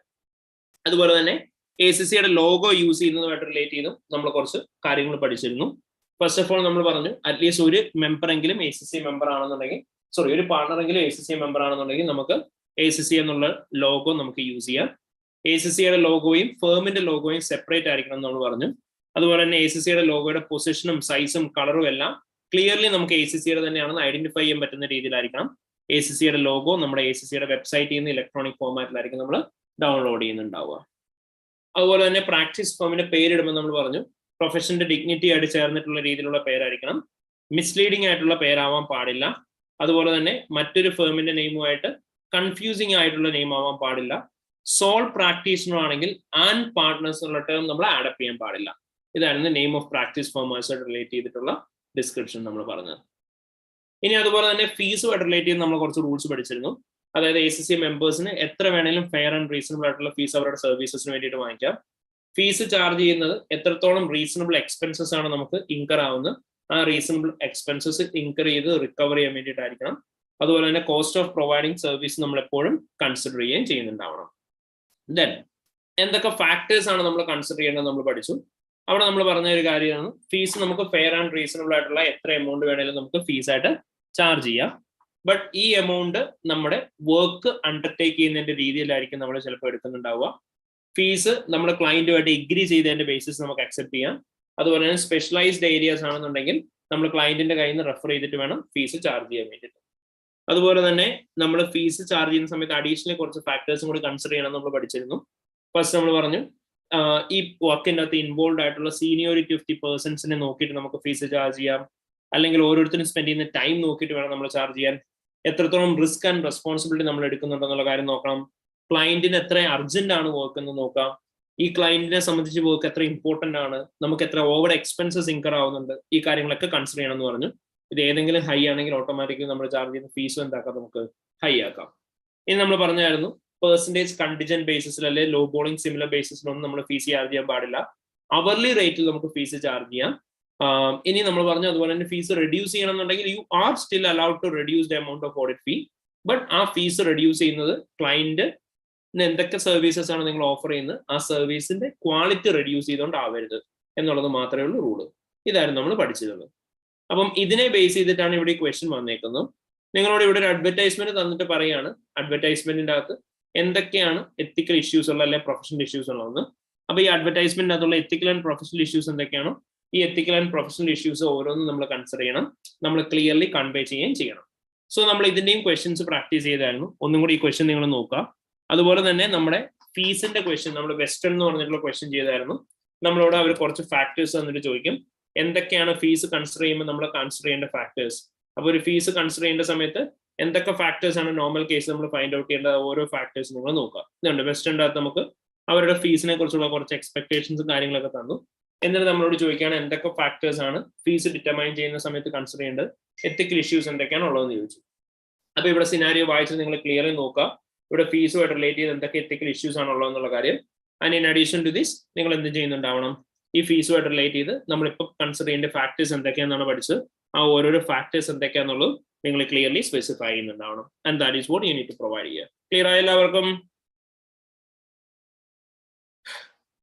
ഓക്കെ. സോ ഇതാണ് നമ്മുടെ ഏരിയ ഓഫ് ഓഡിറ്റ് ഫീ എന്ന് പറയുന്നത്. സോ അപ്പൊ നമ്മൾ പറഞ്ഞ പോലെ തന്നെ നമ്മൾ ഓഡിറ്റ് ഫീയുടെ കാര്യം പറഞ്ഞു. And at the same time നമ്മൾ ആ അഡ്വർടൈസ്മെന്റിന്റെ കാര്യവും പറഞ്ഞു. ഇനി നമുക്ക് മെയിൻ ആയിട്ടുള്ള ഏരിയ എന്ന് പറയുന്നത് മാറ്റേഴ്സ് ടു ബി കൺസിഡേർഡ് ആയിരുന്നു. സോ ബേസിക്കലി റിപ്പോർട്ടിംഗിന്റെ ഏരിയയിൽ ജനറൽ ആയിട്ട് നമ്മളോട് ചോദിക്കാറുള്ള ക്വസ്റ്റൻ ആണ് മാറ്റേഴ്സ് ടു ബി കൺസിഡേർഡ് എന്ന് പറയുന്നത്. So when you get a question on matters to be considered നമ്മൾ അവിടെ എന്തൊക്കെ കാര്യങ്ങളായിരുന്നു പറയേണ്ടത്? First of all matters to be considered ക്വസ്റ്റ്യൻ്റെ അകത്ത് യാതൊരു വ്യത്യാസമില്ല. ഓഡിറ്റ് റിസ്ക് എഴുതുന്ന പോലെ തന്നെ എന്താണ് മെറ്റീരിയാലിറ്റി, ആ മെറ്റീരിയാലിറ്റി എത്രയാണെന്നുള്ളത് കാൽക്കുലേറ്റ് ചെയ്യുക മിസ്സ്റ്റേറ്റ്മെന്റിന്റെ. രണ്ടാമതായിട്ട് അക്കൗണ്ടിങ് ട്രീറ്റ്മെന്റ് എന്താണോ ആ അക്കൗണ്ടിങ് ട്രീറ്റ്മെന്റ് എന്താണ് എന്നുള്ള കാര്യം നിങ്ങൾ ക്ലിയർലി സ്പെസിഫൈ ചെയ്യുന്നുണ്ടാവണം. മൂന്നാമതായിട്ട് വാട്ട് വെന്റ് റോങ്. യൂഷ്വലി ഇവിടെ റിസ്കിനേക്കാളും കൂടുതൽ എന്താണ് മിസ്റ്റേക്ക് ആയിട്ട് സംഭവിച്ചെന്നുള്ളതാണ് എഴുതുക. അതുകൊണ്ട് തന്നെ വാട്ട് വെന്റ് റോങ്. നാലാമതായിട്ട് what is the impact on financial statement. Impact on financial statements എന്താണെന്നുള്ള കാര്യം നിങ്ങൾ ക്ലിയർലി സ്പെസിഫൈ ചെയ്യണം. So matters and further actions ആണ് നമ്മൾ ആദ്യമേ നോക്കാൻ പോകുന്നത്. Matters and further action. So നിങ്ങളോട് എക്സാമിന് ചോദിക്കുന്നുണ്ടാവും ഇതായിരിക്കും. ഒരു സിനാരിയോ തന്നിട്ട് നിങ്ങളുടെ അടുത്ത് ചോദിക്കും what are the matters to be considered and further action need to be taken by the auditor. അപ്പൊ ആ ഒരു സിറ്റുവേഷനിലാണ് നിങ്ങൾ എന്താണ് മെറ്റീരിയാലിറ്റി, അക്കൗണ്ടിങ് ട്രീറ്റ്മെന്റ് എത്രയാണ്, വാട്ട് വെന്റ് റോങ് എത്രയാണ്, ഇമ്പാക്ട് ഓൺ എഫ്എസ് എന്താണെന്നുള്ള കാര്യം നിങ്ങൾ ക്ലിയർലി പറയുന്നുണ്ടാവുക. ഇനി അത് കഴിഞ്ഞു കഴിഞ്ഞാൽ നിങ്ങൾ അടുത്തായിട്ട് പറയേണ്ടത് എന്തായിരിക്കും? Matters to be considered further actions കഴിഞ്ഞു കഴിഞ്ഞാൽ ഇമ്മീഡിയറ്റ്ലി നിങ്ങൾ പറയേണ്ടത് it's about further action. Matters ആണ് ആദ്യമേ നമ്മൾ പറഞ്ഞത്, മാറ്റേഴ്സ് മാത്രമേ പറഞ്ഞുള്ളൂ. ഫർദർ ആക്ഷൻസ് എന്താണെന്നാണ് അടുത്ത് പറയേണ്ടത്. സോ ഫർദർ ആക്ഷൻസ് പറയുന്ന സമയത്ത് ആദ്യമേ നിങ്ങൾ എന്ത് ചെയ്യുക? Discuss with management. നിങ്ങൾ എന്തൊക്കെയാണോ മാനേജ്മെന്റുമായിട്ട് ഡിസ്കസ് ചെയ്ത് ആ ഡിസ്കഷൻ വിത്ത് മാനേജ്മെന്റ് എന്തൊക്കെയാണെന്നുള്ള കാര്യങ്ങൾ നിങ്ങൾ ക്ലിയർലി പറയണം. രണ്ടാമതായിട്ട് എന്ത് ചെയ്യണം? മാനേജ്മെന്റുമായിട്ട് മിസ്റ്റേക്ക് എന്തൊക്കെയാണെന്നുള്ള കമ്മ്യൂണിക്കേറ്റ് ചെയ്തു, അവർ കറക്റ്റ് ആൻഡ് വില്ലിംഗ് ആയിട്ടില്ല എന്നുണ്ടെങ്കിൽ ദോസ് ചാർജ് വിത്ത് ഗവർണൻസുമായിട്ട് പറയാ. ദോസ് ചാർജ് വിത്ത് ഗവർണൻസും കറക്റ്റ് ആൻഡ് വില്ലിംഗ് ആയിട്ടില്ല എന്നുണ്ടെങ്കിൽ ഇമ്പാക്ട് ഓൺ ഓഡിറ്റേഴ്സ് റിപ്പോർട്ട് എന്താണോ ആ ഇമ്പാക്ട് ഓൺ ഓഡിറ്റേഴ്സ് റിപ്പോർട്ട് എന്താണെന്നുള്ള കാര്യം ദോസ് ചാർജ് വിത്ത് ഗവർണൻസുമായിട്ട് കമ്മ്യൂണിക്കേറ്റ് ചെയ്യാൻ പറയാ. ദെൻ ദോസ് ചാർജ് വിത്ത് ഗവർണൻസിന്റെ കയ്യിൽ നിന്നും റിട്ടേൺ റെപ്രസെന്റേഷൻ ഒബ്റ്റൈൻ ചെയ്യാൻ പറയണം. And finally impact over auditors report എന്താണോ ആ ഓഡിറ്റേഴ്സ് റിപ്പോർട്ടിന് മേലെയുള്ള ഇമ്പാക്റ്റും നിങ്ങൾ പറയണം. ഓക്കെ, ഓഡിറ്റേഴ്സ് റിപ്പോർട്ടിന് മേലുള്ള ഇമ്പാക്റ്റും നിങ്ങൾ പറയുന്നുണ്ടാവണം. I hope this area is clear. Already ഒന്ന് ക്ലാസ് നമ്മുടെ ക്വിക്ലി അറ്റൻഡ് ചെയ്തവർക്ക് ഇത് മനസ്സിലാവുള്ളൂ. So if anyone need to have further idea with regarding the same, you may either refer to the revision classes or you can have full access to our interactive live classes that we have already taken for the June session exam through our application, and the videos will be available in both 100% English as well as Malayalam batches, so you can access any of those. അപ്പോൾ നിങ്ങൾക്ക് ആ areas revise ചെയ്ത് പോവാം. ഇനി audit report എഴുതുന്ന സമയത്ത് നിങ്ങളോട് ചോദിക്കുന്നുണ്ടാവും എങ്ങനെയായിരിക്കും, what are the matters to be considered by the auditor and further action that need to be taken by the auditor. Second question ആയിട്ട് നിങ്ങളോട് ചോദിക്കും, and in case if the issue is remaining unresolved, what will be the action that need to be taken by the auditor. അപ്പോൾ അവിടെ എന്തൊക്കെയാണോ actions that need to be taken by the auditor, action need to be taken by the auditor എന്താണെന്നുള്ളതും clearly specify ചെയ്യുന്നുണ്ടാവണം. So when you discuss about the actions that have been taken by the auditor, അവിടെ നിങ്ങൾ normally എന്തൊക്കെ കാര്യങ്ങളായിരിക്കും പറയുന്നുണ്ടാവുക. First of all നിങ്ങൾ എന്താണോ materiality, ആ materiality എന്താന്നുള്ള കാര്യം ഒന്നും കൂടെ ഒന്ന് പറയണം. രണ്ടാമതായിട്ട് നിങ്ങൾക്കുള്ള ആ പർട്ടിക്കുലർ മിസ്റ്റേക്ക് പെർവേസീവ് ആണോ എന്നുള്ള കാര്യം നിങ്ങൾ പറയാം. സോ പെർവേസീവ്നെസ് നിങ്ങൾ സ്പെസിഫൈ ചെയ്യണം. മൂന്നാമതായിട്ട് അവിടെ കൊടുക്കേണ്ട ഒപ്പീനിയൻ എന്താണോ ഒപ്പീനിയൻ എന്താന്നുള്ള കാര്യം പറയാം. നാലാമതായിട്ട് what is the basis of opinion, ആ ബേസിസ് ഓഫ് ഒപ്പീനിയൻ എന്താന്നുള്ള കാര്യം നിങ്ങൾ പറയണം. ഓക്കെ, ബേസിസ് ഓഫ് ഒപ്പീനിയൻ എന്താന്നുള്ളതും കൂടി പറഞ്ഞു വെക്കുക. അപ്പൊ ഇത്രയേ ഉള്ളൂ. So when you get a question on matters to be consider and further actions, ആദ്യം എന്താ പറയേണ്ടത്, materiality, accounting treatment, what went wrong and impact on affairs.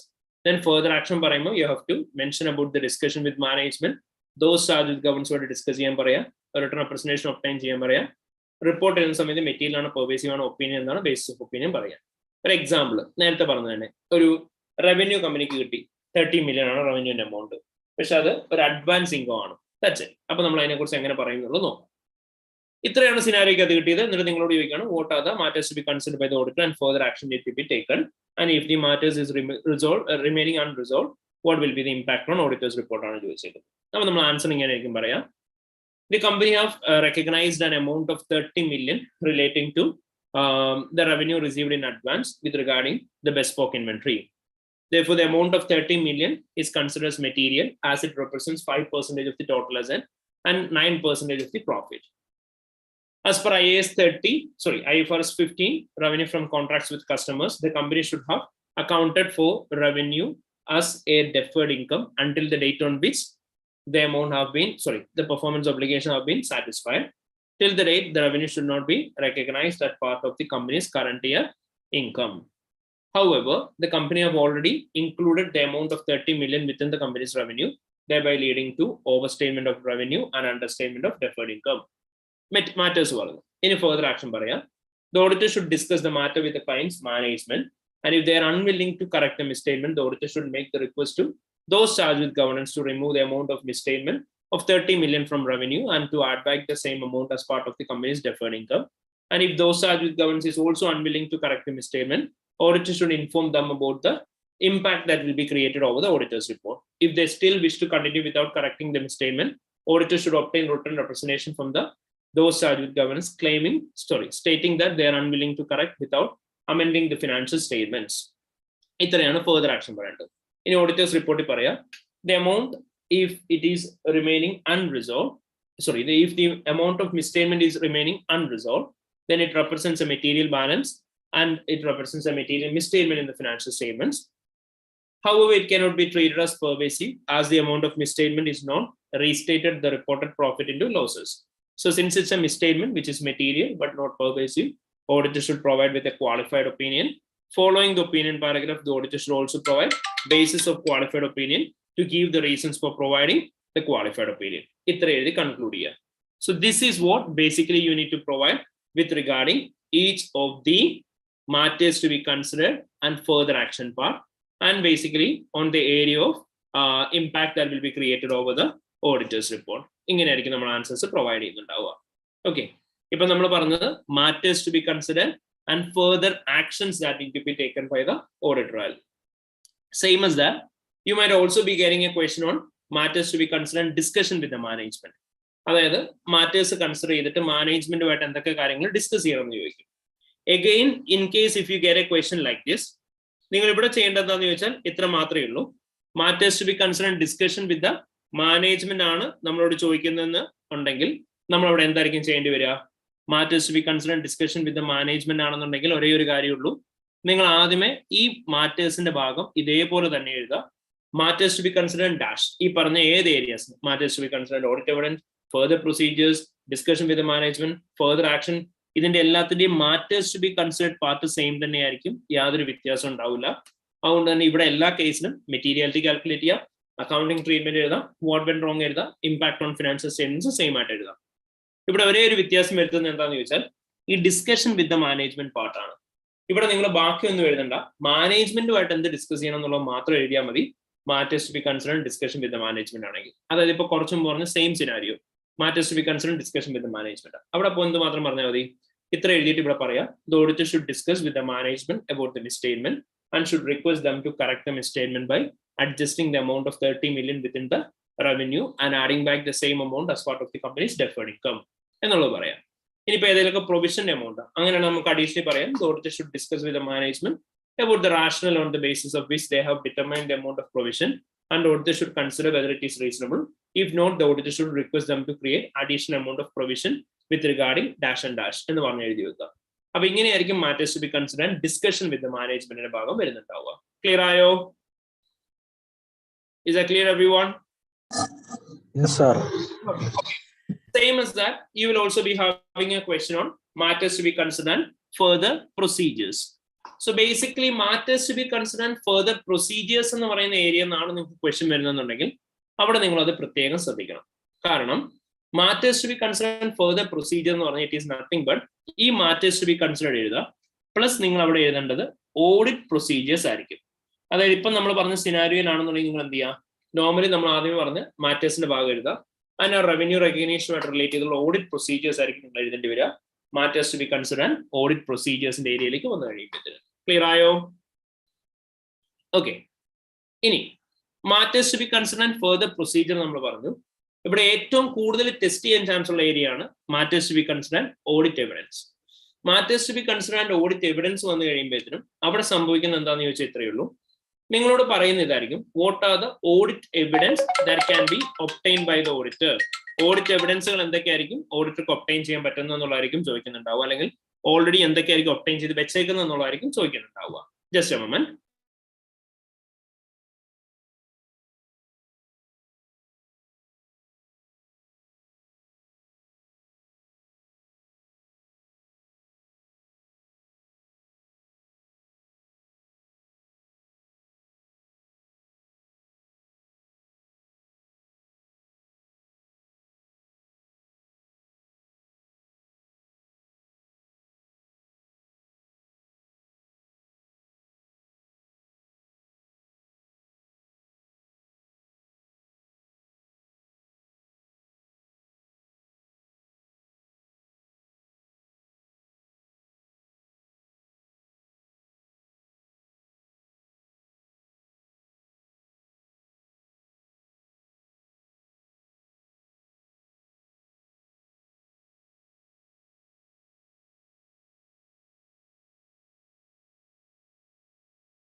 Yeah. So next it comes to the area of matters to be considered audit evidence. നമ്മൾ പറഞ്ഞുകൊണ്ടിരുന്ന പോലെ തന്നെ നമ്മളോട് ഇവിടെ ചോദിക്കുന്ന ഇതായിരിക്കും, ആസ് ആൻ ഓഡിറ്റർ എന്നുള്ള രീതിയിൽ ഓൾറെഡി അവിടെ എന്തൊക്കെ തരത്തിലുള്ള ഓഡിറ്റ് എവിഡൻസ് ആയിരിക്കും നമുക്ക് കാണാൻ പറ്റുന്നുണ്ടാവുക, ഓഡിറ്റ് എവിഡൻസുകൾ എന്തൊക്കെയായിരിക്കും നമുക്ക് അവിടെ നോക്കാൻ പറ്റുന്നുണ്ടാവുക, ഈ കാര്യങ്ങളായിരിക്കും നമ്മളവിടെ പറയേണ്ടി വരിക. സോ നോർമലി നമ്മൾ പറയേണ്ട ഇത്രയേ ഉള്ളൂ. അതായത് ഓൾറെഡി ഒരു ഓഡിറ്റർ പോയിട്ട് ഓഡിറ്റ് പ്രൊസീജിയേഴ്സ് പെർഫോം ചെയ്തു. സോ നമ്മളിവിടെ ഫ്യൂച്ചറിലാണ് നോർമലി സംസാരിച്ചുകൊണ്ടിരുന്നത്, ഇന്ന കാര്യങ്ങളാണ് നമുക്ക് ഒബ്റ്റെയിൻ ചെയ്യേണ്ടത്, ഇന്ന കാര്യങ്ങളാണ് നമ്മൾ മാനേജ്മെന്റുമായിട്ട് ഡിസ്കസ് ചെയ്യാൻ പോകുന്നത്. പക്ഷെ ഇവിടെ നമ്മൾ ഓൾറെഡി ചെയ്ത് കഴിഞ്ഞ കാര്യങ്ങളെ കുറിച്ചാണ് പറയുന്നത്. അപ്പൊ അതുകൊണ്ട് തന്നെ നമ്മൾ എല്ലാ കാര്യങ്ങളും പാസ്റ്റ് ആയിട്ടായിരിക്കും പറയുന്നുണ്ടാവുക. So enquire with the management about dash in order to confirm dash, ഇങ്ങനെയാണ് നമ്മൾ ഓഡിറ്റ് പ്രൊസീജിയർ എഴുതിക്കൊണ്ടിരുന്നത്. ഓഡിറ്റ് എവിഡൻസ് എഴുതുമ്പോൾ എന്ത് ചെയ്താൽ മതി, എൻക്വയർ വിത്ത് മാനേജ്മെന്റ് എന്ന് പറയുന്നതിന് പകരം നമ്മൾ എന്ത് പറയാ, notes of discussion with management എന്നാക്കും. മാനേജ്മെന്റുമായിട്ട് ഡിസ്കഷൻ നടന്നതിന് നോട്ട്സ് അവിടെ ഉണ്ടാവും. എന്തിനു വേണ്ടിയിട്ടാ, പർപ്പസ് എന്താണെന്നുള്ള പറയാം. ഒബ്റ്റെയിൻ റിട്ടൺ റെപ്രസെന്റേഷൻ എന്ന് പറയുന്നതിന് പകരം നമ്മൾ എന്ത് പറയണം, A written representation. Review correspondence എന്ന് പറയുന്നതിന് പകരം എന്ത് പറയാ, A correspondence. Obtain external confirmation എന്ന് പറയുന്നതിന് പകരം എന്ത് പറയാ, ആൻ എക്സ്റ്റേണൽ കൺഫർമേഷൻ. റീകാൽക്കുലേറ്റ് എന്ന് പറയുന്നതിന് പകരം പറയാ സ്കെഡ്യൂൾ ഓഫ് റീകാൽക്കുലേഷൻ അല്ലെങ്കിൽ recalculation schedule in order to confirm dash. Analytical procedure perform ചെയ്യാൻ പറയുന്നതിന് പകരം എന്ത് പറയാ, an analytical procedure. Then agree with supporting document എന്ന് പറയുന്നതിന് പകരം എന്ത് ചെയ്യണം, an agreement of supporting document. Review of notes എന്ന് പറയുന്നതിന് പകരം എ റിവ്യൂ ഓഫ് നോട്ട്സ് ആവും.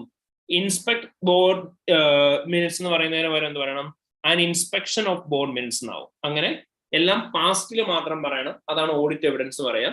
കാരണം ഓൾറെഡി ഒബ്റ്റെയിൻ ചെയ്ത് വെച്ചേക്കുന്ന കാര്യങ്ങൾ എന്തൊക്കെയാണെന്നായിരിക്കും നമ്മളോട് ചോദിക്കുന്നുണ്ടാവുക. What all are the audit evidence that can be find by the auditor എന്ന് പറഞ്ഞിട്ടായിരിക്കും നമ്മളോട് ചോദിക്കുന്നുണ്ടാവുക. സോ ഓൾറെഡി എന്തൊക്കെയാണ് നമ്മൾ കണ്ടത്, ആ ഓൾറെഡി കണ്ട കാര്യങ്ങളെ കുറിച്ച് മാത്രം നമ്മൾ എന്ത് ചെയ്താൽ മതി, അവിടെ പറഞ്ഞാൽ മതി. So that makes A difference. So ഇങ്ങനെയായിരിക്കും നമ്മൾ മെയിൻലി പറയുന്നുണ്ടാവുക. ക്ലിയർ ആയോ? Is that clear everyone? Okay.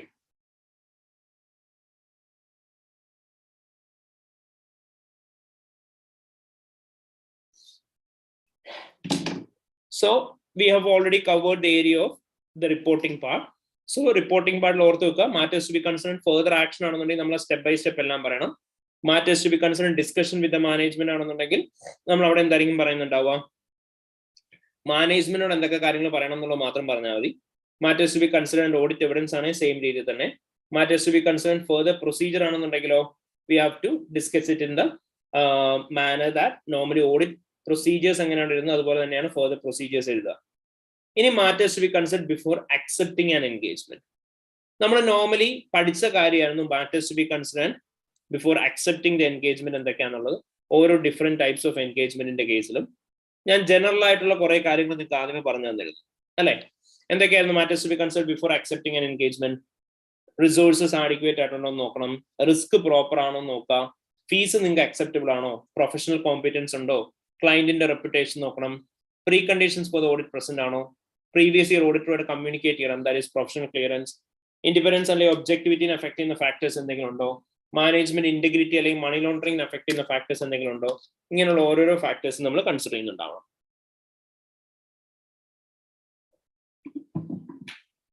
ഇനി നോർമലി നിങ്ങളോട് what are the matters to be considered before accepting an engagement എന്ന് പറഞ്ഞ് ചോദിക്കുമ്പോൾ നേരെ കൊണ്ടുപോയിട്ട് ഈ പോയിന്റ്സ് എഴുതി വെക്കരുത്.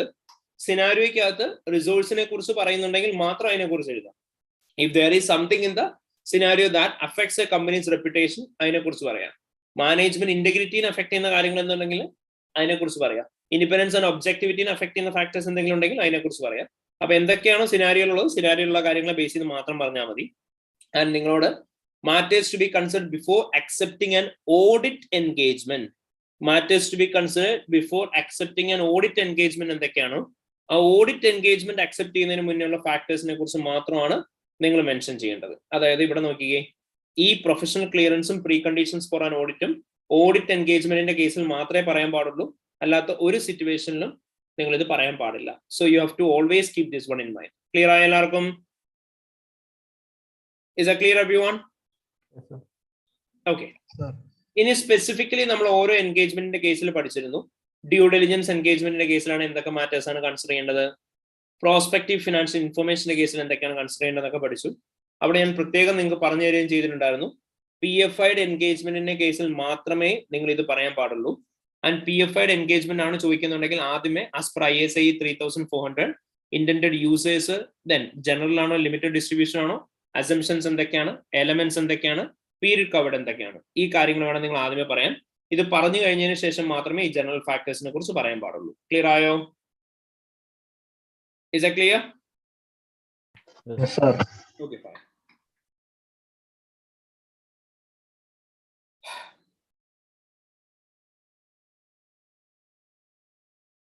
So ഇതായിരുന്നു matters to be considered before accepting an engagement. However, if you are getting a question on matters to be considered before accepting terms of an engagement, which is entirely different, matters to be considered before accepting terms of an engagement ആണ് ചോദിക്കുന്നുണ്ടെങ്കിൽ ഇത് ഏതെങ്കിലും വരുന്ന പറയേണ്ടത് അല്ല. പകരം എന്തായാലും നമ്മൾ പറയണമെന്ന് പഠിച്ചത് എൻഗേജ്മെന്റ് ലെറ്ററിന്റെ കോണ്ടന്റ് ആണ് പറയേണ്ടത്. matters to be considered before accepting the terms of an audit engagement ആണെങ്കിൽ, അതായത് objectives and scope of auditor, responsibilities of the auditor, responsibilities of the management, applicable financial reporting framework ഏതാണ്, expected form and content of the report, ഇതൊക്കെയാണ് നമ്മൾ പറയേണ്ടത് engagement ലെറ്ററിന്റെ content നമ്മൾ attend ചെയ്യുന്നതിന് മുന്നേ. So always keep this one in mind. However, matters to be considered before agreeing an engagement, PFI engagement ആണ് ചോദിക്കുന്നുണ്ടെങ്കിൽ ഈ എൻഗേജ്മെന്റ് ലെറ്ററിന്റെ content plus PFI'd factors to be considered before accepting an engagement, അതായത് ISA 3400 പ്രകാരം നമ്മൾ പഠിച്ച ഫാക്ടേഴ്സും കൂടെ add up ചെയ്തുകൊണ്ട് എഴുതാം. Again I repeat, matters to be considered before agreeing the terms of an engagement. Audit engagement ആണ് എന്നുണ്ടെങ്കിൽ മാത്രമാണ് എൻഗേജ്മെന്റ് ലെറ്ററിന്റെ കോണ്ടന്റ് മാത്രമായിട്ട് പറയേണ്ടത്. If you are getting a PFI engagement, അവിടെ എൻഗേജ്മെന്റ് ലെറ്ററിന്റെ കോണ്ടന്റ് പ്ലസ് ISA 3400 കോണ്ടന്റ് വേണം പറയാൻ, എങ്കിൽ മാത്രമേ അത് കറക്റ്റ് ആവത്തുള്ളൂ. ക്ലിയർ ആയോ? Okay, so that is all about matters to be considered before accepting terms of an engagement. ഇനി അതുപോലെ തന്നെ നിങ്ങൾക്ക് ചോദിക്കാൻ ചാൻസ് ഉള്ള ഏരിയ ആണ് ഏരിയ ഓഫ് ടെൻഡറിങ്. ടെൻഡറിങ് എന്ന് പറയുന്ന ഏരിയനെ കുറിച്ച് ക്വസ്റ്റ്യൻസ് വരും. So if you get a question on the area of tendering, അവിടെ നിങ്ങൾ നമ്മുടെ ടെൻഡർ ഡോക്യുമെന്റിന്റെ അകത്തുള്ള കോണ്ടന്റിനെ കുറിച്ച് പഠിച്ചതായിരുന്നു പ്രോപ്പർലി. സോ ആ ടെൻഡർ ഡോക്യുമെന്റിനകത്തുള്ള ഓരോരോ കോണ്ടന്റ് ഓർത്ത് വെക്കുക. നിങ്ങളോട് ചോദിക്കുന്നുണ്ടാവുക എന്തൊക്കെ ഡേറ്റയാണ് ഒരു ടെൻഡർ ഡോക്യുമെന്റിനകത്ത് ഇൻക്ലൂഡ് ചെയ്യേണ്ടത്, അല്ലെങ്കിൽ ഓഡിറ്റ് പ്രൊപ്പോസലിനകത്ത് ഇൻക്ലൂഡ് ചെയ്യേണ്ടതെന്നായിരിക്കും ചോദിക്കുന്നുണ്ടാവുക. അപ്പൊ അങ്ങനെ ഒരു ക്വസ്റ്റ്യൻ ചോദിച്ചു കഴിഞ്ഞാൽ നിങ്ങൾ ആദ്യം എന്ത് ചെയ്യണം? നിങ്ങൾ ഈ പറയുന്ന ഓരോരോ ഫാക്ടേഴ്സും ആയിരിക്കും കൺസിഡർ ചെയ്യേണ്ടി വരിക. അതായത് outline of the firm, audit ഫേമിനെ കുറിച്ചിട്ടൊരു ഔട്ട്ലൈൻ കൊടുക്കാൻ പറയാം. അതപ്പോ സിനാരിയോ ബേസ് ആയിട്ട് തന്നെ സിനാരിയോയ്ക്കകത്ത് നിങ്ങൾക്ക് ഒരു ഓവർവ്യൂ പറഞ്ഞിട്ടുണ്ടാവും നിങ്ങളുടെ ആ ഒരു പർട്ടിക്കുലർ ക്ലയന്റിനെ കുറിച്ച്. അപ്പൊ അതിനെ കുറിച്ച് ആദ്യം മെൻഷൻ ചെയ്യണം. ക്ലയന്റിന്റെ റിക്വയർമെന്റ്സ് എന്തൊക്കെയാണെന്നുള്ള കാര്യങ്ങൾ നിങ്ങൾ ക്ലിയർലി പറയുന്നുണ്ടാവണം. ഓഡിറ്റ് അപ്രോച്ച് എന്താണെന്നുള്ള കാര്യം പറയണം. കമ്മ്യൂണിക്കേഷൻ എങ്ങനെയാണ് നിങ്ങൾ നടത്തുന്നുള്ള കാര്യം പറയണം. ഡെഡ് ലൈൻസ് സിനാരിയോ നോക്കിയിട്ട് പറയണം. സ്റ്റാഫ് ആൻഡ് റിസോഴ്സസ് എത്രത്തോളം വേണം എന്നുള്ള കാര്യത്തെ കുറിച്ച് പറയണം. ആരൊക്കെ ആയിരിക്കും, എങ്ങനെയൊക്കെ ആയിരിക്കും എന്നുള്ള കാര്യം പറയാം. ഫീസ് എത്രയാണ് അക്സെപ്റ്റബിൾ ആണെന്നുള്ള കാര്യം പറയണം. ക്വാളിറ്റി കൺട്രോൾ ആൻഡ് എത്തിക്സ് എങ്ങനെയാണെന്നുള്ള കാര്യം പറയാം. Non audit and assurance services എങ്ങനെയായിരിക്കും കൊടുക്കുന്ന കാര്യം നമ്മൾ പറയുന്നുണ്ടാവും. സോ ഇത്രയും കാര്യങ്ങളായിരിക്കും പറയാം. ആൻഡ് ബേസിക്കലി ഇത് പറയുന്ന സമയത്ത് നമ്മൾ സിനാരിയോ ബേസ്ഡ് ആയിട്ട് പറയേണ്ടതാണ്. Outline of the firm scenario based ആയിട്ട് തന്നെ പറയണം. ഓഡിറ്റ് അപ്രോച്ച് നമുക്ക് സിനാരിയോ ബേസ്ഡ് ആയിട്ട് ഒരുപാട് പറയാനുണ്ടാവില്ല. But if it is a new client, നിങ്ങൾ ഈ ഒരു സെന്റൻസ് സ്പെസിഫിക്കലി ഇൻക്ലൂഡ് ചെയ്യണം. ഫസ്റ്റ് എവർ ഓഡിറ്റ് ആണെന്നുണ്ടെങ്കിൽ. ദെൻ കമ്മ്യൂണിക്കേഷൻ കോമൺ ആയിരിക്കും. ഡെഡ് ലൈൻസ് നിങ്ങൾ on the basis of scenario വേണം പറയാൻ. Key staff and resources scenario based ആയിട്ട് പറയാം. ഫീസിന്റെ കാര്യം സിനാരിയോ ബേസ്ഡ് ആയിട്ട് പറയാം. ആൻഡ് നോൺ ഓഡിറ്റ് സർവീസസ് കൊടുക്കാനുള്ള പ്രൊവിഷനെ കുറിച്ചും സിനാരിയോ ബേസ്ഡ് ആയിട്ട് വേണം പറയാനായിട്ട്. സോ ഈ കാര്യങ്ങളാണ് നിങ്ങൾ ശ്രദ്ധിക്കേണ്ടത് മെയിൻലി ടെൻഡർ ഡോക്യുമെന്റ് പ്രിപ്പയർ ചെയ്യുന്നതിനെ കുറിച്ച് ചോദിക്കുന്ന സമയത്ത്. സോ ഒരിക്കലും നിങ്ങളോട് ഒരു ടെൻഡർ ഡോക്യുമെന്റ് പ്രിപ്പയർ ചെയ്യാനല്ല പറയാ, ടെൻഡർ ഡോക്യുമെന്റിനകത്ത് എന്തൊക്കെ കോണ്ടന്റ് ഇൻക്ലൂഡ് ചെയ്യണം എന്നാണ് ചോദിക്കുന്നത്. അപ്പൊ അതിനനുസരിച്ച് മാത്രം നിങ്ങൾ പറഞ്ഞു പോയാൽ. ഇനി നിങ്ങളോട് മെയിൻലി ചോദിക്കാൻ പോകുന്ന ഏരിയ ആണ് area of quality control. Quality control എന്ന് പറയുന്ന ഏരിയക്കകത്ത് ഡെഫിനറ്റ്ലി നിങ്ങൾക്ക് ക്വസ്റ്റ്യൻസ് ഉണ്ടാവും. സോ ക്വാളിറ്റി കൺട്രോൾ എന്ന് പറയുന്ന ഏരിയ നമ്മൾ പഠിക്കുന്ന സമയത്ത് നമ്മൾ കുറച്ച് ബെഞ്ച് മാർക്സ് പഠിച്ചിരുന്നു. ആ ബെഞ്ച് മാർക്സിന്റെ ബേസിസ് തന്നെ ക്വാളിറ്റി കൺട്രോൾ നോക്കിയാൽ മതി. സോ നിങ്ങൾക്ക് ഒരു സിനാരിയോ തന്നിട്ട് നിങ്ങളോട് ചോദിക്കും ഇവിടെ ഓഡിറ്റിന്റെ ക്വാളിറ്റി പ്രോപ്പർ ആണോ, ക്വാളിറ്റിനെ എഫക്ട് ചെയ്യുന്ന ഫാക്ടേഴ്സ് എന്തൊക്കെയാണ് എന്നുള്ളത് ചോദിച്ചിട്ടുണ്ടാവും.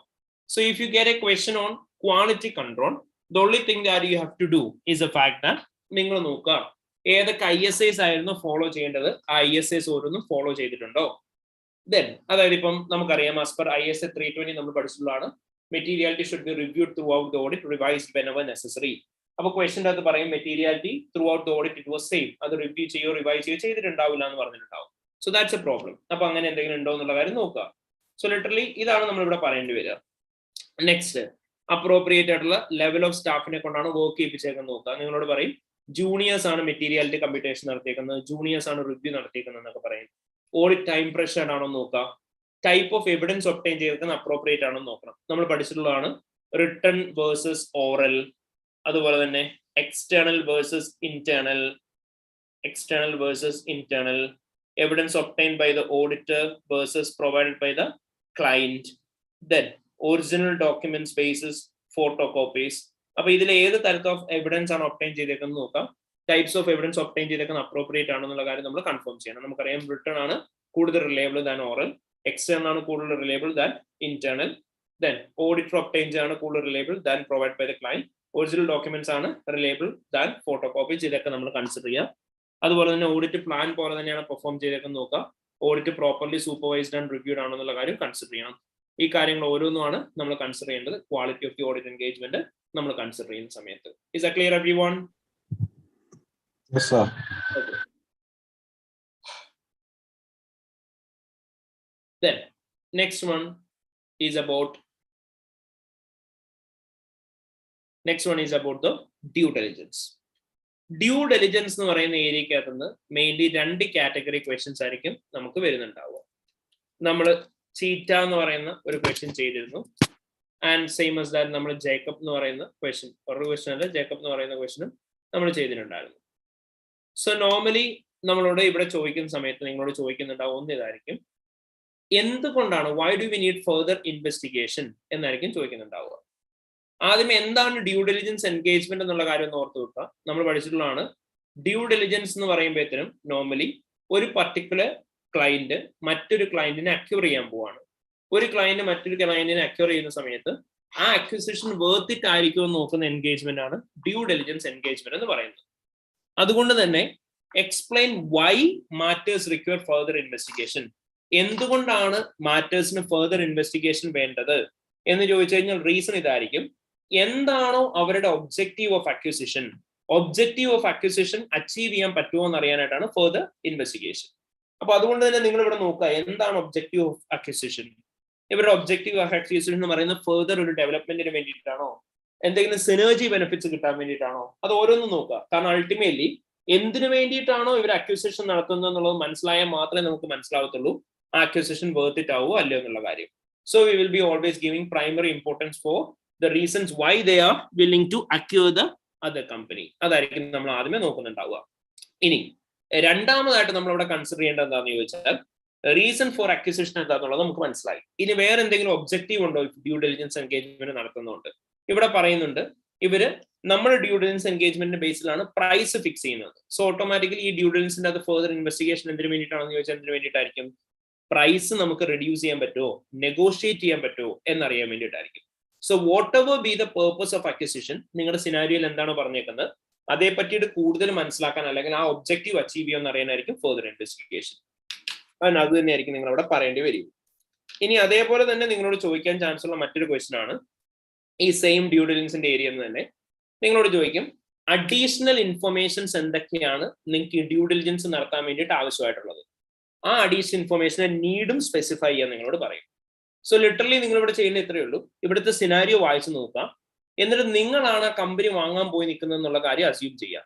എന്നിട്ട് നിങ്ങൾ ഒരു കമ്പനിനെ വാങ്ങാൻ നിൽക്കുന്ന സമയത്ത് മറ്റൊരാൾ നിങ്ങളോട് പറയുകയാണ് ഈ കമ്പനിയെ കുറിച്ചുള്ള കുറെ ഡീറ്റെയിൽസ്.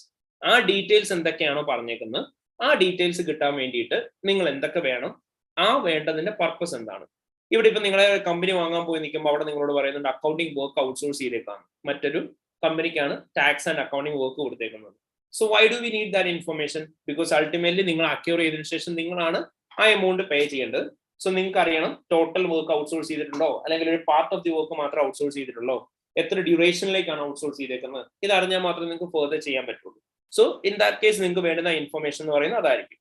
ഇനി ഇവരൊരു ഓൺ ഗോയിങ് കോർട്ട് കേസ് ഉണ്ടെന്ന് പറഞ്ഞു, എന്തിനു വേണ്ടിയിട്ടായിരിക്കും നിങ്ങൾ അത് നോക്കുന്നുണ്ടാവും? ബിക്കോസ് അക്വിസിഷന് ശേഷം ഈ ഓൺ ഗോയിങ് കോർട്ട് കേസ് നിങ്ങളാണ് ഹാൻഡിൽ ചെയ്യേണ്ടി വരിക. സോ ഓട്ടോമാറ്റിക്കലി നിങ്ങൾക്ക് അറിയണം ഈ ഓൺ ഗോയിങ് കോർട്ട് കേസ് കാരണം കൊണ്ട് എത്രത്തോളം പ്രോബബിൾ ക്യാഷ് ഔട്ട്ഫ്ലോ ഉണ്ടാവുന്നുണ്ട്. ഇനി ഇതിന് പുറമെ കുറെ ജനറൽ ആയിട്ടുള്ള കാര്യങ്ങൾ നിങ്ങൾക്ക് പറയാം. അതായത് ഏതൊരു കമ്പനിനെ ആണെങ്കിലും അക്യൂർ ചെയ്യാൻ പോകുന്നതിന് മുന്നേ നിങ്ങൾ ജനറൽ ആയിട്ട് നോക്കുന്ന കുറെ കാര്യങ്ങൾ ഉണ്ടാവുമല്ലോ.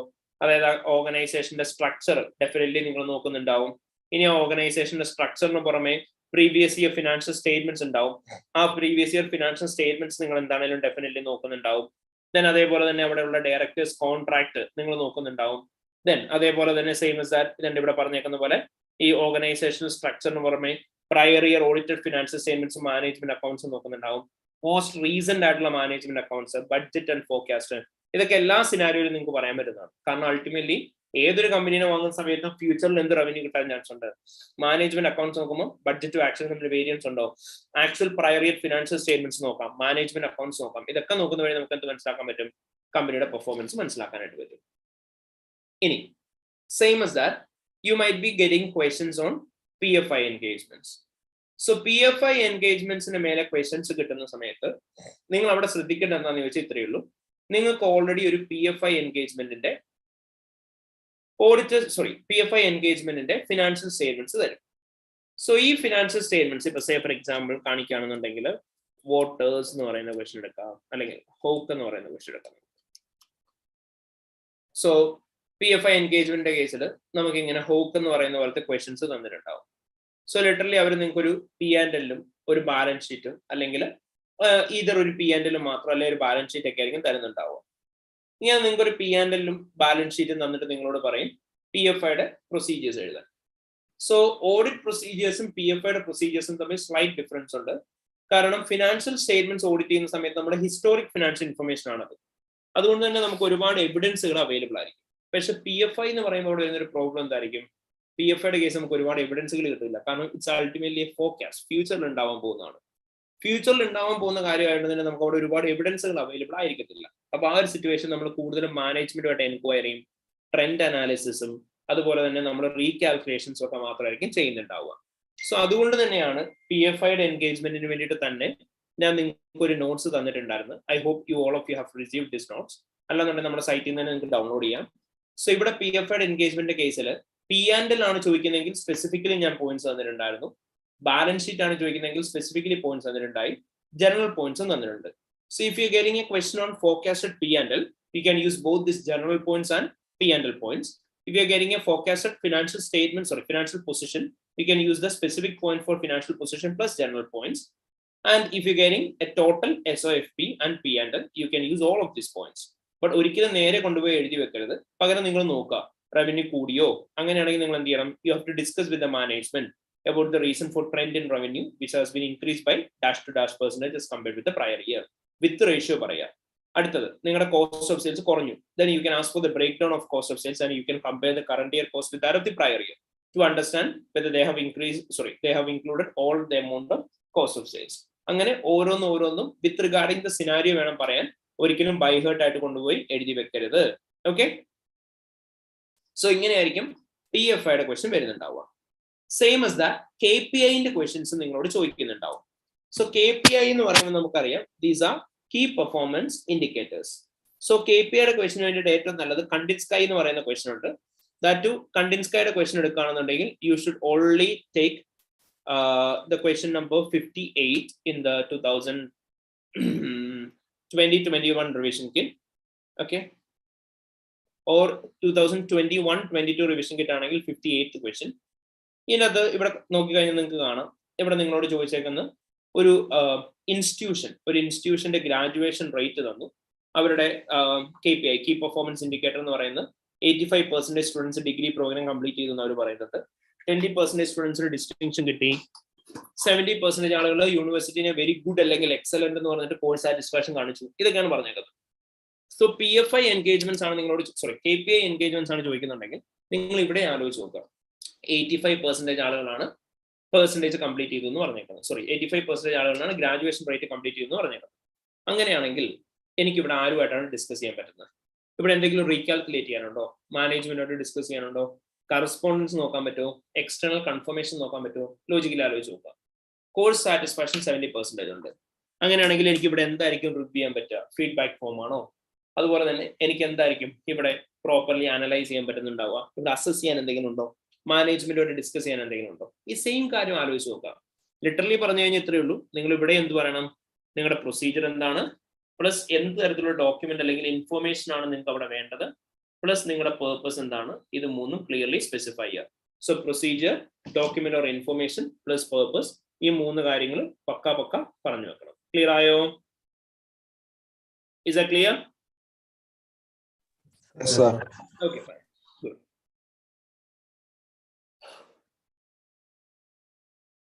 ഇനി ഗോയിങ് കൺസേണിനെ ബേസ് ചെയ്തിട്ടുള്ള ക്വസ്റ്റ്യൻസ് നിങ്ങൾക്ക് ഉണ്ടാവും.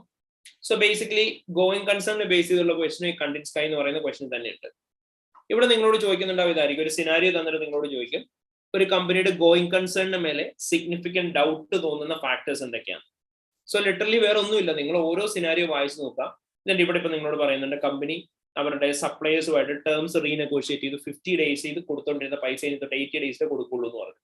അങ്ങനെയാണ് നിങ്ങൾ പറയാ delay in payments to supplier, ചുമ്മാ ഒരു ഹെഡിങ് എഴുതി. എന്നിട്ട് പറയാ സപ്ലയർക്ക് കൊടുക്കുന്ന പേയ്മെന്റിനകത്ത് ഡിലേ ഉണ്ട്, സപ്ലയർക്ക് കൊടുക്കുന്ന പേയ്മെന്റിനകത്ത് ഡിലേ ഉള്ള കാരണം കൊണ്ട് തന്നെ there can be chances that suppliers dissatisfied ആവും, സപ്ലൈസ് ഫ്യൂച്ചറിൽ ക്രെഡിറ്റ് നമുക്ക് തരാണ്ടാവും, അല്ലെങ്കിൽ സപ്ലൈസ് ഫ്യൂച്ചറിൽ പ്രൊഡക്ട്സ് ഡെലിവറി ചെയ്യാണ്ടാവും. സപ്ലൈസ് ഫ്യൂച്ചറിൽ പ്രൊഡക്ട്സ് ഡെലിവറി ചെയ്തിട്ടില്ല എന്നുണ്ടെങ്കിൽ എന്ത് സംഭവിക്കും? there can be chances that there will be delay in production, so customer demands meet ചെയ്യാൻ പറ്റില്ല, കമ്പനിയുടെ ഗോയിങ് കൺസേൺ അഫക്റ്റഡ് ആവും. ഇവിടെ നിങ്ങളോട് പറഞ്ഞു ബോറോയിങ് ഫെസിലിറ്റി എന്ന് പറയുന്നത് ഇൻട്രസ്റ്റ് കവർ റേഷ്യോ മിനിമം 2ഉം ബാങ്ക് ലോണിന്റെ ഇൻട്രസ്റ്റ് ടു പ്രോഫിറ്റ് റേഷ്യോ 4:1 ആണെങ്കിൽ മാത്രമേ ഇനി അൺഡ്രോൺ ബോറോയിങ് ഫെസിലിറ്റി കിട്ടുള്ളൂ എന്ന് പറഞ്ഞു. നിങ്ങൾ കാൽക്കുലേറ്റ് ചെയ്ത് നോക്കണം, ഇൻട്രസ്റ്റ് കവർ റേഷ്യോ 2വിനെക്കാളും ക്രോസ് ചെയ്തോ, ബാങ്ക് ലോണിന്റെ പെർസെന്റേജ് 4:1 എക്സീഡ് ചെയ്തിട്ടുണ്ടോ, ഇൻട്രസ്റ്റ് കവർ റേഷ്യോ 2 എത്തിയിട്ടില്ലെങ്കിൽ ലോൺ കിട്ടില്ല. അതുപോലെ തന്നെ അടുത്ത റേഷ്യോയെ എക്സീഡ് ചെയ്ത് കഴിഞ്ഞാൽ കിട്ടത്തില്ല. അപ്പം ഓട്ടോമാറ്റിക്കലി ഓൾറെഡി എക്സീഡ് ആയി കിട്ടുവാണെങ്കിൽ കമ്പനിക്ക് എന്തെങ്കിലും തരത്തിലുള്ള ക്യാഷ് ഫ്ലോ റിക്വയർമെന്റ്സ് വന്നു കഴിഞ്ഞാൽ they won't be able to meet that. So cash flow requirements meet ചെയ്യാണ്ട് they won't be able to sustain with their working capital requirements. ഇങ്ങനെ പറഞ്ഞു പോവുക. അപ്പൊ ഇതൊക്കെ ആയിരിക്കും നമ്മൾ ഗോയിങ് കൺസേണിന്റെ ക്വസ്റ്റ്യൻസിൽ പറയുന്നുണ്ടാവുക. ഗോയിങ് കൺസേണിനെ നമ്മൾ പ്രോപ്പർലി നോക്കിയിട്ടുള്ളതായിരുന്നു, ഒരു ക്വിക്ക് ബ്രഷപ്പ് മാത്രമായിരുന്നു. If you want you can just access our old videos, ഒന്ന് കണ്ടു നോക്കുക എന്തെങ്കിലും ഡൗട്ട് ഉണ്ടെങ്കിൽ. ഇനി മണി ലോണ്ടറിങ് എന്ന് പറയുന്നതാണ് നമ്മുടെ ഫൈനൽ ഏരിയ എന്ന് പറയാം. മണി ലോണ്ടറിങ്ങിന്റെ ഏരിയ ക്വസ്റ്റ്യൻസ് വരുന്ന റയർ ആണ്, ബട്ട് വന്നു കഴിഞ്ഞാൽ ആൻസർ ചെയ്യാൻ എളുപ്പമാണ്. നമ്മൾ അതിന് വേണ്ടിയിട്ട് ലാർക്ക് ആൻഡ് കോ എന്ന് പറയുന്ന ക്വസ്റ്റ്യൻ ചെയ്തിരുന്നു.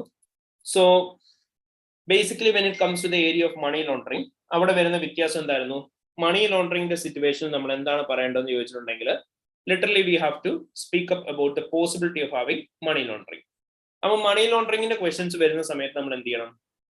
നമ്മൾ ആദ്യമേ അത് മണി ലോണ്ടറിങ് ആണോ അവിടുത്തെ ഇഷ്യൂ എന്നുള്ളത് ഐഡന്റിഫൈ ചെയ്യണം. അതെങ്ങനെയായിരിക്കും നമുക്ക് ഐഡന്റിഫൈ ചെയ്യാൻ പറ്റുക? മണി ലോണ്ടറിങ്ങിന്റെ കേസിൽ വന്നു കഴിയുമ്പോഴത്തേനും നിങ്ങൾ നോക്കുക അവിടെ ഉണ്ടായിരിക്കുന്ന ക്യാഷ് ബേസ്ഡ് ട്രാൻസാക്ഷൻ ആണോ? അതെ. ഇനി അവിടെ ഓണർ തന്നെ എന്തെങ്കിലും ഫണ്ട് ഇൻട്രൊഡ്യൂസ് ചെയ്തിട്ടുണ്ടോ? ഉണ്ട്. ആ ഫണ്ട് ഒരു കൺട്രിയിൽ നിന്ന് മറ്റൊരു കൺട്രിയിലേക്ക് ട്രാൻസ്ഫർ ആയിട്ടുണ്ടോ? നോക്കുക. അതുപോലെ തന്നെ നമ്മുടെ ഈ ഓഡിറ്റർ അവിടെ ആരെങ്കിലും ക്വസ്റ്റ്യൻ ചെയ്യുന്നുണ്ടോ മണി ലോണ്ടറിങ്ങോട്ട് റിലേറ്റ് ചെയ്ത്? അങ്ങനെയാണെങ്കിൽ അവിടെയൊക്കെ മണി ലോണ്ടറിംഗ് ഉള്ള പോസിബിലിറ്റി ആയിരിക്കും കാണിച്ചു തരുന്നുണ്ടാവുക. സോ നമ്മൾ ഇവിടെ എന്താ ചെയ്യേണ്ടതെന്ന് വെച്ചാൽ ഇത്രയേ ഉള്ളൂ. ആദ്യമേ ഇവിടെ ഉണ്ടാക്കുന്ന സിനാരിയോയിലെ ഫാക്ട് അതുപോലെ തന്നെ പറയാം, എന്നിട്ട് നിങ്ങൾ പറയണം അതൊരു മണി ലോണ്ടറിങ് ട്രാൻസാക്ഷൻ ആണ് റെപ്രസെന്റ് ചെയ്യുന്നത്. മണി ലോണ്ടറിങ് എന്താണെന്നുള്ള എക്സ്പ്ലെയിൻ ചെയ്യാം. അടുത്ത് നമ്മൾ പഠിച്ചിട്ടുണ്ട് 3 സ്റ്റേജസ് ഓഫ് മണി ലോണ്ടറിങ്. ഏതൊക്കെയായിരുന്നു? Placement, layering, integration. Initial disposal of illegitimate fund into a legitimate business activity, അതായിരുന്നു placement. Transfer of money from place to place അല്ലെങ്കിൽ business to conceal the original source, അതായിരുന്നു layering. Finally, the money will have an appearance of legitimate funds, അതായിരുന്നു നമ്മുടെ integration stage എന്ന് പറയുന്നത്. So ഈ ഓരോ സ്റ്റേജസും explain ചെയ്യാം. സിനാരിയോയ്ക്കകത്ത് പറഞ്ഞേക്കുന്ന ഓരോ സ്റ്റേജസും ഏതൊക്കെയാണെന്നുള്ളത് ഐഡന്റിഫൈ ചെയ്ത് പറയാം. അതിനുശേഷം ഓഡിറ്റർ ക്ലയന്റിനെ ക്വസ്റ്റ്യൻ ചെയ്ത് എന്തിനെ കുറിച്ച് സിനാരിയോയിൽ പറയുന്നുണ്ടെങ്കിൽ നിങ്ങൾ പറയണം that represents a tipping off stage in the money laundering. Tipping off ആണെന്നുണ്ടെങ്കിൽ ഓട്ടോമാറ്റിക്കലി അവിടെ എന്ത് സംഭവിക്കാൻ ചാൻസ് ഉണ്ട്? മണി ലോണ്ടറിങ് കാരണം കൊണ്ട് പെനാൽറ്റീസ് ആൻഡ് ഫൈൻസ് ഉണ്ടാവാൻ ചാൻസ് ഉണ്ട്. സോ ടിപ്പിംഗ് ഓഫ് സ്റ്റേജ് ആണ് അതെന്നുള്ളത് പറയാം. ഇനി അതുപോലെ തന്നെ റിപ്പോർട്ടിംഗ് ചോദിക്കുന്ന സമയത്ത് നിങ്ങൾ ആദ്യം എന്താ പറയേണ്ടത്? You have to report it to MLRO. MLRO അവിടെ അത് റീസണബിൾ ആണോ നോക്കണം. ആണെന്നുണ്ടെങ്കിൽ ഫിനാൻഷ്യൽ ഇന്റലിജൻസ് യൂണിറ്റിനകത്ത് കമ്മ്യൂണിക്കേറ്റ് ചെയ്യണം. MLRO ഒരു സ്റ്റാൻഡേർഡ് റിപ്പോർട്ട് യൂസ് ചെയ്യണം. റിപ്പോർട്ടിന്റെ അകത്ത് സസ്പെക്ടിന്റെ നെയിമും അഡ്രസ്സും ഡീറ്റെയിൽസും കൊടുക്കണം. ദെൻ റീസൺസ് ഫോർ സസ്പീഷ്യസ് എന്തൊക്കെയാണെന്നുള്ള പറയണം. ഐഡന്റിഫിക്കേഷൻ അല്ലെ റെഫറൻസസ് പറയണം. അത് സപ്പോർട്ടിങ് എന്തെങ്കിലും ഉണ്ടെങ്കിൽ അതും പ്രൊവൈഡ് ചെയ്യണം എന്ന് പറയാം. സോ ഇങ്ങനെയായിരിക്കും മണി ലോണ്ടറിങ്ങിന്റെ ആൻസർ ചെയ്യുന്നുണ്ടാവുക. ആൻഡ് നോർമലി എത്തിക്സിന്റെ കേസ് ഞാൻ നിങ്ങളോട് പറഞ്ഞു. എത്തിക്സിന്റെ കേസ് നിങ്ങൾ മാക്സിമം ക്വസ്റ്റ്യൻസ് വായിച്ച് നോക്കണം, മാക്സിമം ക്വസ്റ്റ്യൻസ് ചെയ്യണം. എത്തിക്സിന്റെ ക്വസ്റ്റ്യൻസ് എഴുതുന്ന സമയത്ത് എപ്പോഴും ശ്രദ്ധിക്കുക, അവിടെ എപ്പോഴും എത്തിക്കൽ ത്രെഡ്സ് ഐഡന്റിഫൈ ചെയ്യണം, അത് എക്സ്പ്ലെയിൻ ചെയ്യണം. ആ എത്തിക്കൽ ത്രെഡിന് വേണ്ടിയിട്ട് ഓരോന്നിനും എന്തൊക്കെ സേഫ് ഗാർഡ്സ് ആണ് കൊടുക്കാനുള്ളത് ആ സേഫ് ഗാർഡ്സും പ്രൊവൈഡ് ചെയ്യണം. ക്ലിയർ ആയോ? ഓക്കെ. സോ അപ്പൊ ഇത്രയും കാര്യങ്ങളായിരുന്നു മെയിൻലി നമുക്ക് AAAയുടെ സെഷനിൽ ഉണ്ടായിരുന്നത്. ഇത്രയാണ് 50 മാർക്ക് ക്വസ്റ്റ്യനും 2 25 മാർക്ക് ക്വസ്റ്റ്യനുമായിട്ട് വരുന്നുണ്ടാവുക. ഇനി ഇതിനു പുറമെ നിങ്ങൾ ഒരു കാര്യം കൂടി ശ്രദ്ധിക്കാനുള്ളൂ. 50 മാർക്സിന്റെ ക്വസ്റ്റൻ നമുക്കറിയാം 4 മാർക്സ്. നമ്മുടെ ഏറ്റവും ലാസ്റ്റ് എക്സാം ആണ് ഇത്. 4 മാർക്സ് മാത്രം പ്രൊഫഷണൽ മാർക്സ് ആയിട്ടുള്ളത്. നെക്സ്റ്റ് എക്സാം തൊട്ട് 20 മാർക്സ് ആണ് പ്രൊഫഷണൽ മാർക്സ് ആയിട്ടുള്ളത്. Literally there are many changes as well. അപ്പം നമുക്ക് 4 മാർക്സ് ആണ് പ്രൊഫഷണൽ മാർക്സ് ആയിട്ട് ഈ ഒരു ക്വസ്റ്റിന്റെ കേസിൽ വരിക. ആ 4 മാർക്സ് സ്കോർ ചെയ്യാൻ എളുപ്പമാണ്. കാരണം പ്രൊഫഷണൽ മാർക്സ് എന്ന് പറയുമ്പോൾ ഫസ്റ്റ് 1 മാർക്ക് നിങ്ങൾക്ക് കിട്ടുന്നുണ്ടാവുക ഇൻട്രൊഡക്ഷനും കൺക്ലൂഷനും വേണ്ടിയിട്ടായിരിക്കും. 1 മാർക്ക് നിങ്ങൾക്ക് കിട്ടുന്നുണ്ടാവുക ഓരോരോ ഹെഡിങ്ങിനും വേണ്ടിയിട്ടായിരിക്കും. 1 മാർക്ക് നിങ്ങൾക്ക് കിട്ടുന്നുണ്ടാവുക ടു ഫ്രം ഈ കാര്യങ്ങളൊക്കെ എഴുതാൻ വേണ്ടിയിട്ടായിരിക്കും. ആൻഡ് 1 മാർക്ക് നിങ്ങൾക്ക് കിട്ടുന്നുണ്ടാവുക ഫ്ലോ ഓഫ് ലാംഗ്വേജ്, അതുപോലെ തന്നെ ടെർമിനോളജീസ് യൂസ് ചെയ്തേക്കുന്നത് ഇതിനൊക്കെ വേണ്ടിയിട്ടാണ്. സോ ഈസിലി 2 മാർക്സ് സ്കോർ ചെയ്യാൻ എളുപ്പമാണ്. അപ്പൊ എപ്പോഴും ബ്രീഫിംഗ് നോട്ടിന്റെ ഫോമാറ്റ് ഓർക്കുക. ഇൻട്രൊഡക്ഷൻ നിങ്ങൾക്ക് അറിയാം. ബ്രീഫിംഗ് നോട്ടിന് ഇൻട്രൊഡക്ഷൻ ചെയ്യുന്ന സമയത്ത് നമ്മളോട് എപ്പോഴും ഇങ്ങോട്ടൊരു മെയിൽ വന്നിട്ടുണ്ടാവും. അപ്പം ആ മെയിലിന് റെസ്പോൺസ് ആയിട്ടാണ് നമ്മൾ തിരിച്ചയക്കുന്നത്. അപ്പം ടു ഫ്രം എന്ന് പറഞ്ഞിട്ടായിരിക്കും നമുക്ക് ഫ്രം ടു എന്ന് പറഞ്ഞിട്ടായിരിക്കും നമുക്ക് ക്വസ്റ്റ്യൻ തന്നിട്ടുണ്ടാവുക. നിങ്ങൾ നേരെ തിരിച്ചിട്ട് ടൂവും ഫ്രമും ആക്കിയാൽ മതി. ഫ്രം എന്ന് ആദ്യമേ കിട്ടിയത് ടു ആക്കുക. ദെൻ അവിടുത്തെ ഫ്രം എന്നുള്ളത് അവിടുത്തെ ഫ്രം ഇവിടുത്തെ ടു ആവും, അവിടുത്തെ ടു ഇവിടുത്തെ ഫ്രം ആവും. അതിലുള്ള വ്യത്യാസം. Subject will be same. Introduction പാരഗ്രാഫിന്റെ നമ്മൾ പറയുന്നത് വേറെ ഒന്നും ആയിരിക്കില്ല. റിക്വയർമെന്റ് എന്താണോ ആ റിക്വയർമെന്റ് തന്നെ ആയിരിക്കും പറയാം. ദിസ് ബ്രീഫിംഗ് നോട്ട് കണ്ടെയ്ൻ ഇന്ന കാര്യങ്ങളായിരിക്കും എന്നുള്ള റിക്വയർമെന്റ്സ് കോപ്പി പേസ്റ്റ് ചെയ്ത് വെച്ചാൽ മതി. കൺക്ലൂഷൻ ആണെങ്കിൽ മേജർ റിസ്കുകൾ എന്തൊക്കെയാണോ റിസ്കുകൾ തന്നെ പറഞ്ഞാൽ മതി. So that's it. അപ്പൊ ആ ബ്രീഫിംഗ് നോട്ടിന്റെ ഫോമാറ്റും കൂടി എല്ലാവരും പ്രൊവൈഡ് ചെയ്യാനായിട്ട് പ്രത്യേകം ശ്രദ്ധിക്കണം. ക്ലിയർ ആയ എല്ലാവർക്കും? ഓക്കെ. അപ്പം ഈ ഒരു ട്രിപ്പിളയുടെ എക്സാം എഴുതുമ്പോൾ നിങ്ങൾ ഏറ്റവും കൂടുതൽ ശ്രദ്ധിക്കേണ്ട ഒരു കാര്യം എന്താണെന്ന് ചോദിച്ചാൽ ഇത്രയേ ഉള്ളൂ. whenever you write the answers, ensure that you are providing answer to the requirement. Requirement properly വായിച്ച് മനസ്സിലാക്കി എന്നിട്ട് മാത്രം ആൻസേഴ്സ് എഴുതാം. ഒരു കാരണവശാലും ഒരുപാട് ടൈം ഒരു ക്വസ്റ്റിനെ മേലെ എംഫസൈസ് ചെയ്യരുത്. വായിച്ചു നോക്കാം, അറിയില്ലേ സ്കിപ്പ് ചെയ്യുക, പുതിയ ക്വസ്റ്റിനിലേക്ക് പോവാം. എസ്പെഷ്യലി ഇനിയുള്ള സമയം കൂടുതൽ നിങ്ങൾ റിവിഷന് വേണ്ടിയിട്ട് യൂസ് ചെയ്യുമ്പോൾ ഈ ഓഡിറ്റിംഗ് ഏരിയാസ് ക്വിക്ലി ഒന്ന് റിവൈസ് ചെയ്ത് പോകണം. പക്ഷേ ഈ ഓഡിറ്റിംഗ് ഏരിയാസിനേക്കാളും കൂടുതൽ നിങ്ങൾ എപ്പോഴും ടൈം സ്പെൻഡ് ചെയ്യുന്നത് എന്തിനു വേണ്ടിയിട്ട് തന്നെ ആയിരിക്കണം? അക്കൗണ്ടിങ് ഏരിയാസ് റിവൈസ് ചെയ്യാൻ വേണ്ടിയിട്ടായിരിക്കണം. ബിക്കോസ് നമുക്കറിയാം the importance of accounting treatment. Accounting treatment അറിയാമെന്നുണ്ടെങ്കിൽ നമുക്ക് ഏത് ക്വസ്റ്റൻസ് അറ്റൻഡ് ചെയ്യാൻ എളുപ്പമാണ്. At the same time accounting treatment അറിയില്ല എന്നുണ്ടെങ്കിൽ it will be very difficult for us to perform questions from all of these areas. So accounting ട്രീറ്റ്മെന്റ്സും focus ചെയ്യാനായിട്ട് എല്ലാവരും നോക്കണം. ഓക്കെ. സോ ഈ കാര്യങ്ങളെല്ലാം മെയിൻലി നിങ്ങൾ ശ്രദ്ധിക്കേണ്ടത്. ഇത്രയും കാര്യങ്ങൾ ശ്രദ്ധിച്ചിട്ടുണ്ടെങ്കിൽ നമുക്ക് ഈസിലി ആൻസേഴ്സ് എഴുതാം. അല്ലാന്നുണ്ടെങ്കിൽ ആൻസേഴ്സ് എഴുതാൻ ഡിഫിക്കൽട്ട് ആയിരിക്കും. ആൻഡ് ഇൻ കേസ് അങ്ങനെ ഏതെങ്കിലും സിനാരിയോയിൽ അക്കൗണ്ടിങ് ട്രീറ്റ്മെന്റ് അറിയില്ല എന്നുണ്ടെങ്കിൽ just skip it and move on to the next one. And audit risk എഴുതുമ്പോൾ പ്രത്യേകം ശ്രദ്ധിക്കുക. റിസ്കുകൾ എല്ലാം നിങ്ങൾക്ക് അറിയണം നിർബന്ധമില്ല. എന്താണെങ്കിലും 20 മാർക്സിന് ചോദിച്ചാൽ 25 മാർക്സിന് മേലെ റിസ്കുകൾ എഴുതാൻ നമുക്ക് സിനാരിയോയിൽ ഉണ്ടാവും. അതുകൊണ്ട് തന്നെ അൺനെസസറി ഒരു റിസ്കിൽ തന്നെ ഫോക്കസ് ചെയ്ത് അതിനെക്കുറിച്ച് തന്നെ പറഞ്ഞുകൊണ്ടിരിക്കണ്ട, അതേക്കുറിച്ച് തന്നെ നോക്കിക്കൊണ്ടിരിക്കണ്ട. ക്വസ്റ്റ്യൻ വായിച്ചു മനസ്സിലായില്ലേ, സ്കിപ്പ് ചെയ്യാം, നെക്സ്റ്റ് ക്വസ്റ്റ്യനിലേക്ക് പോവാ, അല്ലെങ്കിൽ സ്കിപ്പ് ചെയ്യുക അടുത്ത റിസ്കിലേക്ക് പോവാ. ആ സെയിം രീതിയിൽ തന്നെ ആൻസേഴ്സ് എഴുതാൻ നോക്കുക കേട്ടോ എല്ലാവരും. ഓക്കെ. ഇനി എന്തെങ്കിലും സ്പെസിഫിക്കലി ഏതെങ്കിലും ഏരിയയിൽ ആർക്കെങ്കിലും ഡൗട്ട് ഉണ്ടോ? ഏതെങ്കിലും ആൻസേഴ്സ് എഴുതുന്നതിൻ്റെ അകത്ത്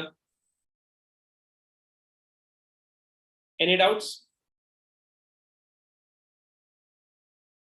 ഓൾ ക്ലിയർ? ഓക്കെ. സോ അപ്പൊ ഈ കാര്യങ്ങളെല്ലാം മെയിൻലി ഉള്ളത്. അപ്പൊ എല്ലാവരും ഏറ്റവും നല്ല രീതിയിൽ പ്രിപ്പയർ ചെയ്യണം, എന്നിട്ട് മാത്രം എക്സാം എഴുതാം. ഐ ബിലീവ് മോക്ക് എക്സാം എഴുതിയ എല്ലാവർക്കും മോക്ക് എക്സാമിന്റെ ആൻസേഴ്സ് കിട്ടിയിട്ടുണ്ടാവും. മെന്റർ വിളിച്ചിട്ട് നിങ്ങൾക്ക് അത് ഗൈഡ് ചെയ്ത് തന്നിട്ടുണ്ടാവും. അതുപോലെ തന്നെ ഒരു പുതിയ മോക്കും കൂടെ ഞാൻ ഗ്രൂപ്പിൽ ഷെയർ ചെയ്തിട്ടുണ്ട്. ആ മോക്ക് എക്സാമും എല്ലാവരും അറ്റൻഡ് ചെയ്യണം. അതിന്റെയും റിവ്യൂ കമന്റ്സും അതുപോലെ തന്നെ ഏതൊക്കെ ഏരിയാസ് ആണ് ഇംപ്രൂവ് ചെയ്യേണ്ടതെന്നുള്ളത് മാർക്ക് ചെയ്തിട്ട് മെന്റർ തന്നെ വിളിക്കും. മെന്റർ തന്നെ വിളിച്ചിട്ട് പ്രോപ്പർലി പറഞ്ഞു തരും. ആ എക്സാമും കൂടെ എല്ലാവരും നാളെ തന്നെ കംപ്ലീറ്റ് ചെയ്ത് സബ്മിറ്റ് ചെയ്യണം കേട്ടോ. ഓക്കെ. ഓൾറൈറ്റ്. എബു അക്കൗണ്ടിങ് സ്റ്റാൻഡേർഡ്സ് പറയുമ്പോൾ കമ്പ്യൂട്ടേഷൻ ചെയ്യണമെന്ന് ചോദിച്ചാൽ ചില സിറ്റുവേഷൻസിൽ ചെയ്യേണ്ടി വരും കേട്ടോ. നമുക്ക് എമൗണ്ട് ഓഫ് മിസ്റ്റേറ്റ്മെന്റ് എത്രയെന്ന് കണ്ടുപിടിച്ചാലല്ലേ ബാക്കി ഫർദർ ആക്ഷൻ ഒക്കെ എഴുതാൻ പറ്റുള്ളൂ. അപ്പം ആ എമൗണ്ട് ഓഫ് മിസ്റ്റേറ്റ്മെന്റ് പെർവേസീവ് ആണോ എന്ന് അറിയാൻ ആ എമൗണ്ട് കാൽക്കുലേറ്റ് ചെയ്യാനുണ്ടെങ്കിൽ മാത്രം കാൽക്കുലേഷൻ, അല്ലാണ്ട് സിഗ്നിഫിക്കന്റ് കാൽക്കുലേഷൻസ് ഒന്നുമില്ല. ഓക്കെ. യാ. സോ അപ്പൊ മെയിൻലി ഇത്രയും കാര്യങ്ങളാണുള്ളത്. അപ്പൊ എല്ലാവരും ഏറ്റവും പ്രോപ്പർ ആയിട്ട് പ്രിപ്പയർ ചെയ്യുക. ഈ സെയിം റെക്കോർഡിംഗ് അവൈലബിൾ ആണ് യൂട്യൂബിൽ, ലൈവ് ആയിട്ട് തന്നെ സ്ട്രീമിംഗ് ഉണ്ടായിരുന്നു. So if you want you can access back to this record. And at the same time ഏതെങ്കിലും ടോപ്പിക്കിനെ കുറിച്ച് ഡൗട്ട് ഉണ്ടെങ്കിൽ ഞാൻ പറഞ്ഞ പോലെ തന്നെ നിങ്ങൾ നമ്മുടെ ആപ്ലിക്കേഷൻ തന്നെ നോക്കിയാൽ മതി. കാരണം ആപ്ലിക്കേഷനകത്ത് ഓരോന്നും ഹെഡിങ് ബൈ ഹെഡിങ് കൊടുത്തിട്ടുണ്ട്. സോ ഏത് വീഡിയോ ഏത് ടോപ്പിക്കിന്റെ കാണാൻ നിങ്ങൾക്ക് ആ ഹെഡിങ്ങിൽ തന്നെ ക്ലിക്ക് ചെയ്താൽ മതി. You can watch that for n number of times. So എല്ലാ റിസോഴ്സസ് യൂസ് ചെയ്യുക, ഏറ്റവും നല്ലപോലെ പഠിക്കുക, ഏറ്റവും പ്രോപ്പർ ആയിട്ട് പ്രിപ്പയർ ചെയ്തിട്ട് തന്നെ എഴുതുക കേട്ടോ എല്ലാവരും. ഓക്കെ. സോ ഈ ഇമ്പോർട്ടന്റ് ക്വസ്റ്റ്യൻസ് എന്ന് പറഞ്ഞ ഫയൽ ഞാൻ ഷെയർ ചെയ്തിട്ടുണ്ടായിരുന്നു എല്ലാവർക്കും. ആ ഇമ്പോർട്ടന്റ് ക്വസ്റ്റ്യൻസിന്റെ ഫയൽ ചെയ്ത് കഴിഞ്ഞാൽ തന്നെ ഓൾമോസ്റ്റ് എല്ലാ ഓവറോൾ ടോപ്പിക്സും റിവൈസ് ആവും. So there is nothing else to worry. Because നിങ്ങൾ വളരെയധികം കോൺഫിഡന്റ് ആയിട്ട് തന്നെ എക്സാം എഴുതുക. നമ്മൾ നോക്കാനായിട്ട് ഒരു മൈന്യൂട്ട് ഏരിയ പോലും ഇല്ല. റിവിഷൻ കിറ്റിലെ എല്ലാ ക്വസ്റ്റ്യൻസും നമ്മൾ ഡിസ്കസ് ചെയ്തായിരുന്നു ക്ലാസ്സിൽ, റിക്വയർമെന്റ്സ് അടക്കം. അപ്പൊ അതുകൊണ്ട് തന്നെ ഇനി നമ്മൾ പഠിക്കാത്ത ഒരു കൈൻഡ് ഓഫ് ക്വസ്റ്റ്യൻ SSC ഇട്ടാലേ വരുള്ളൂ. അത് എന്തായാലും നമ്മൾ എല്ലാ ക്വസ്റ്റ്യൻസും നോക്കിയതാണ്, എല്ലാ തിയറി ഏരിയാസും കവർ ചെയ്തതാണ്. സോ അപ്പൊ അതുകൊണ്ട് തന്നെ എല്ലാവരും കോൺഫിഡന്റ് ആയിട്ടിരിക്കുക. എല്ലാവരും മാക്സിമം പോസിബിൾ തിയറിറ്റിക്കൽ ഏരിയാസ് എല്ലാം ഏറ്റവും നല്ല രീതിയിൽ തന്നെ റിവൈസ് ചെയ്യാം കേട്ടോ. Okay, alright. So that's it, guys. All the very best. Thank you. Bye bye. Thank you so much, sir. Thank you, sir. Thank you, sir. Thank you, sir.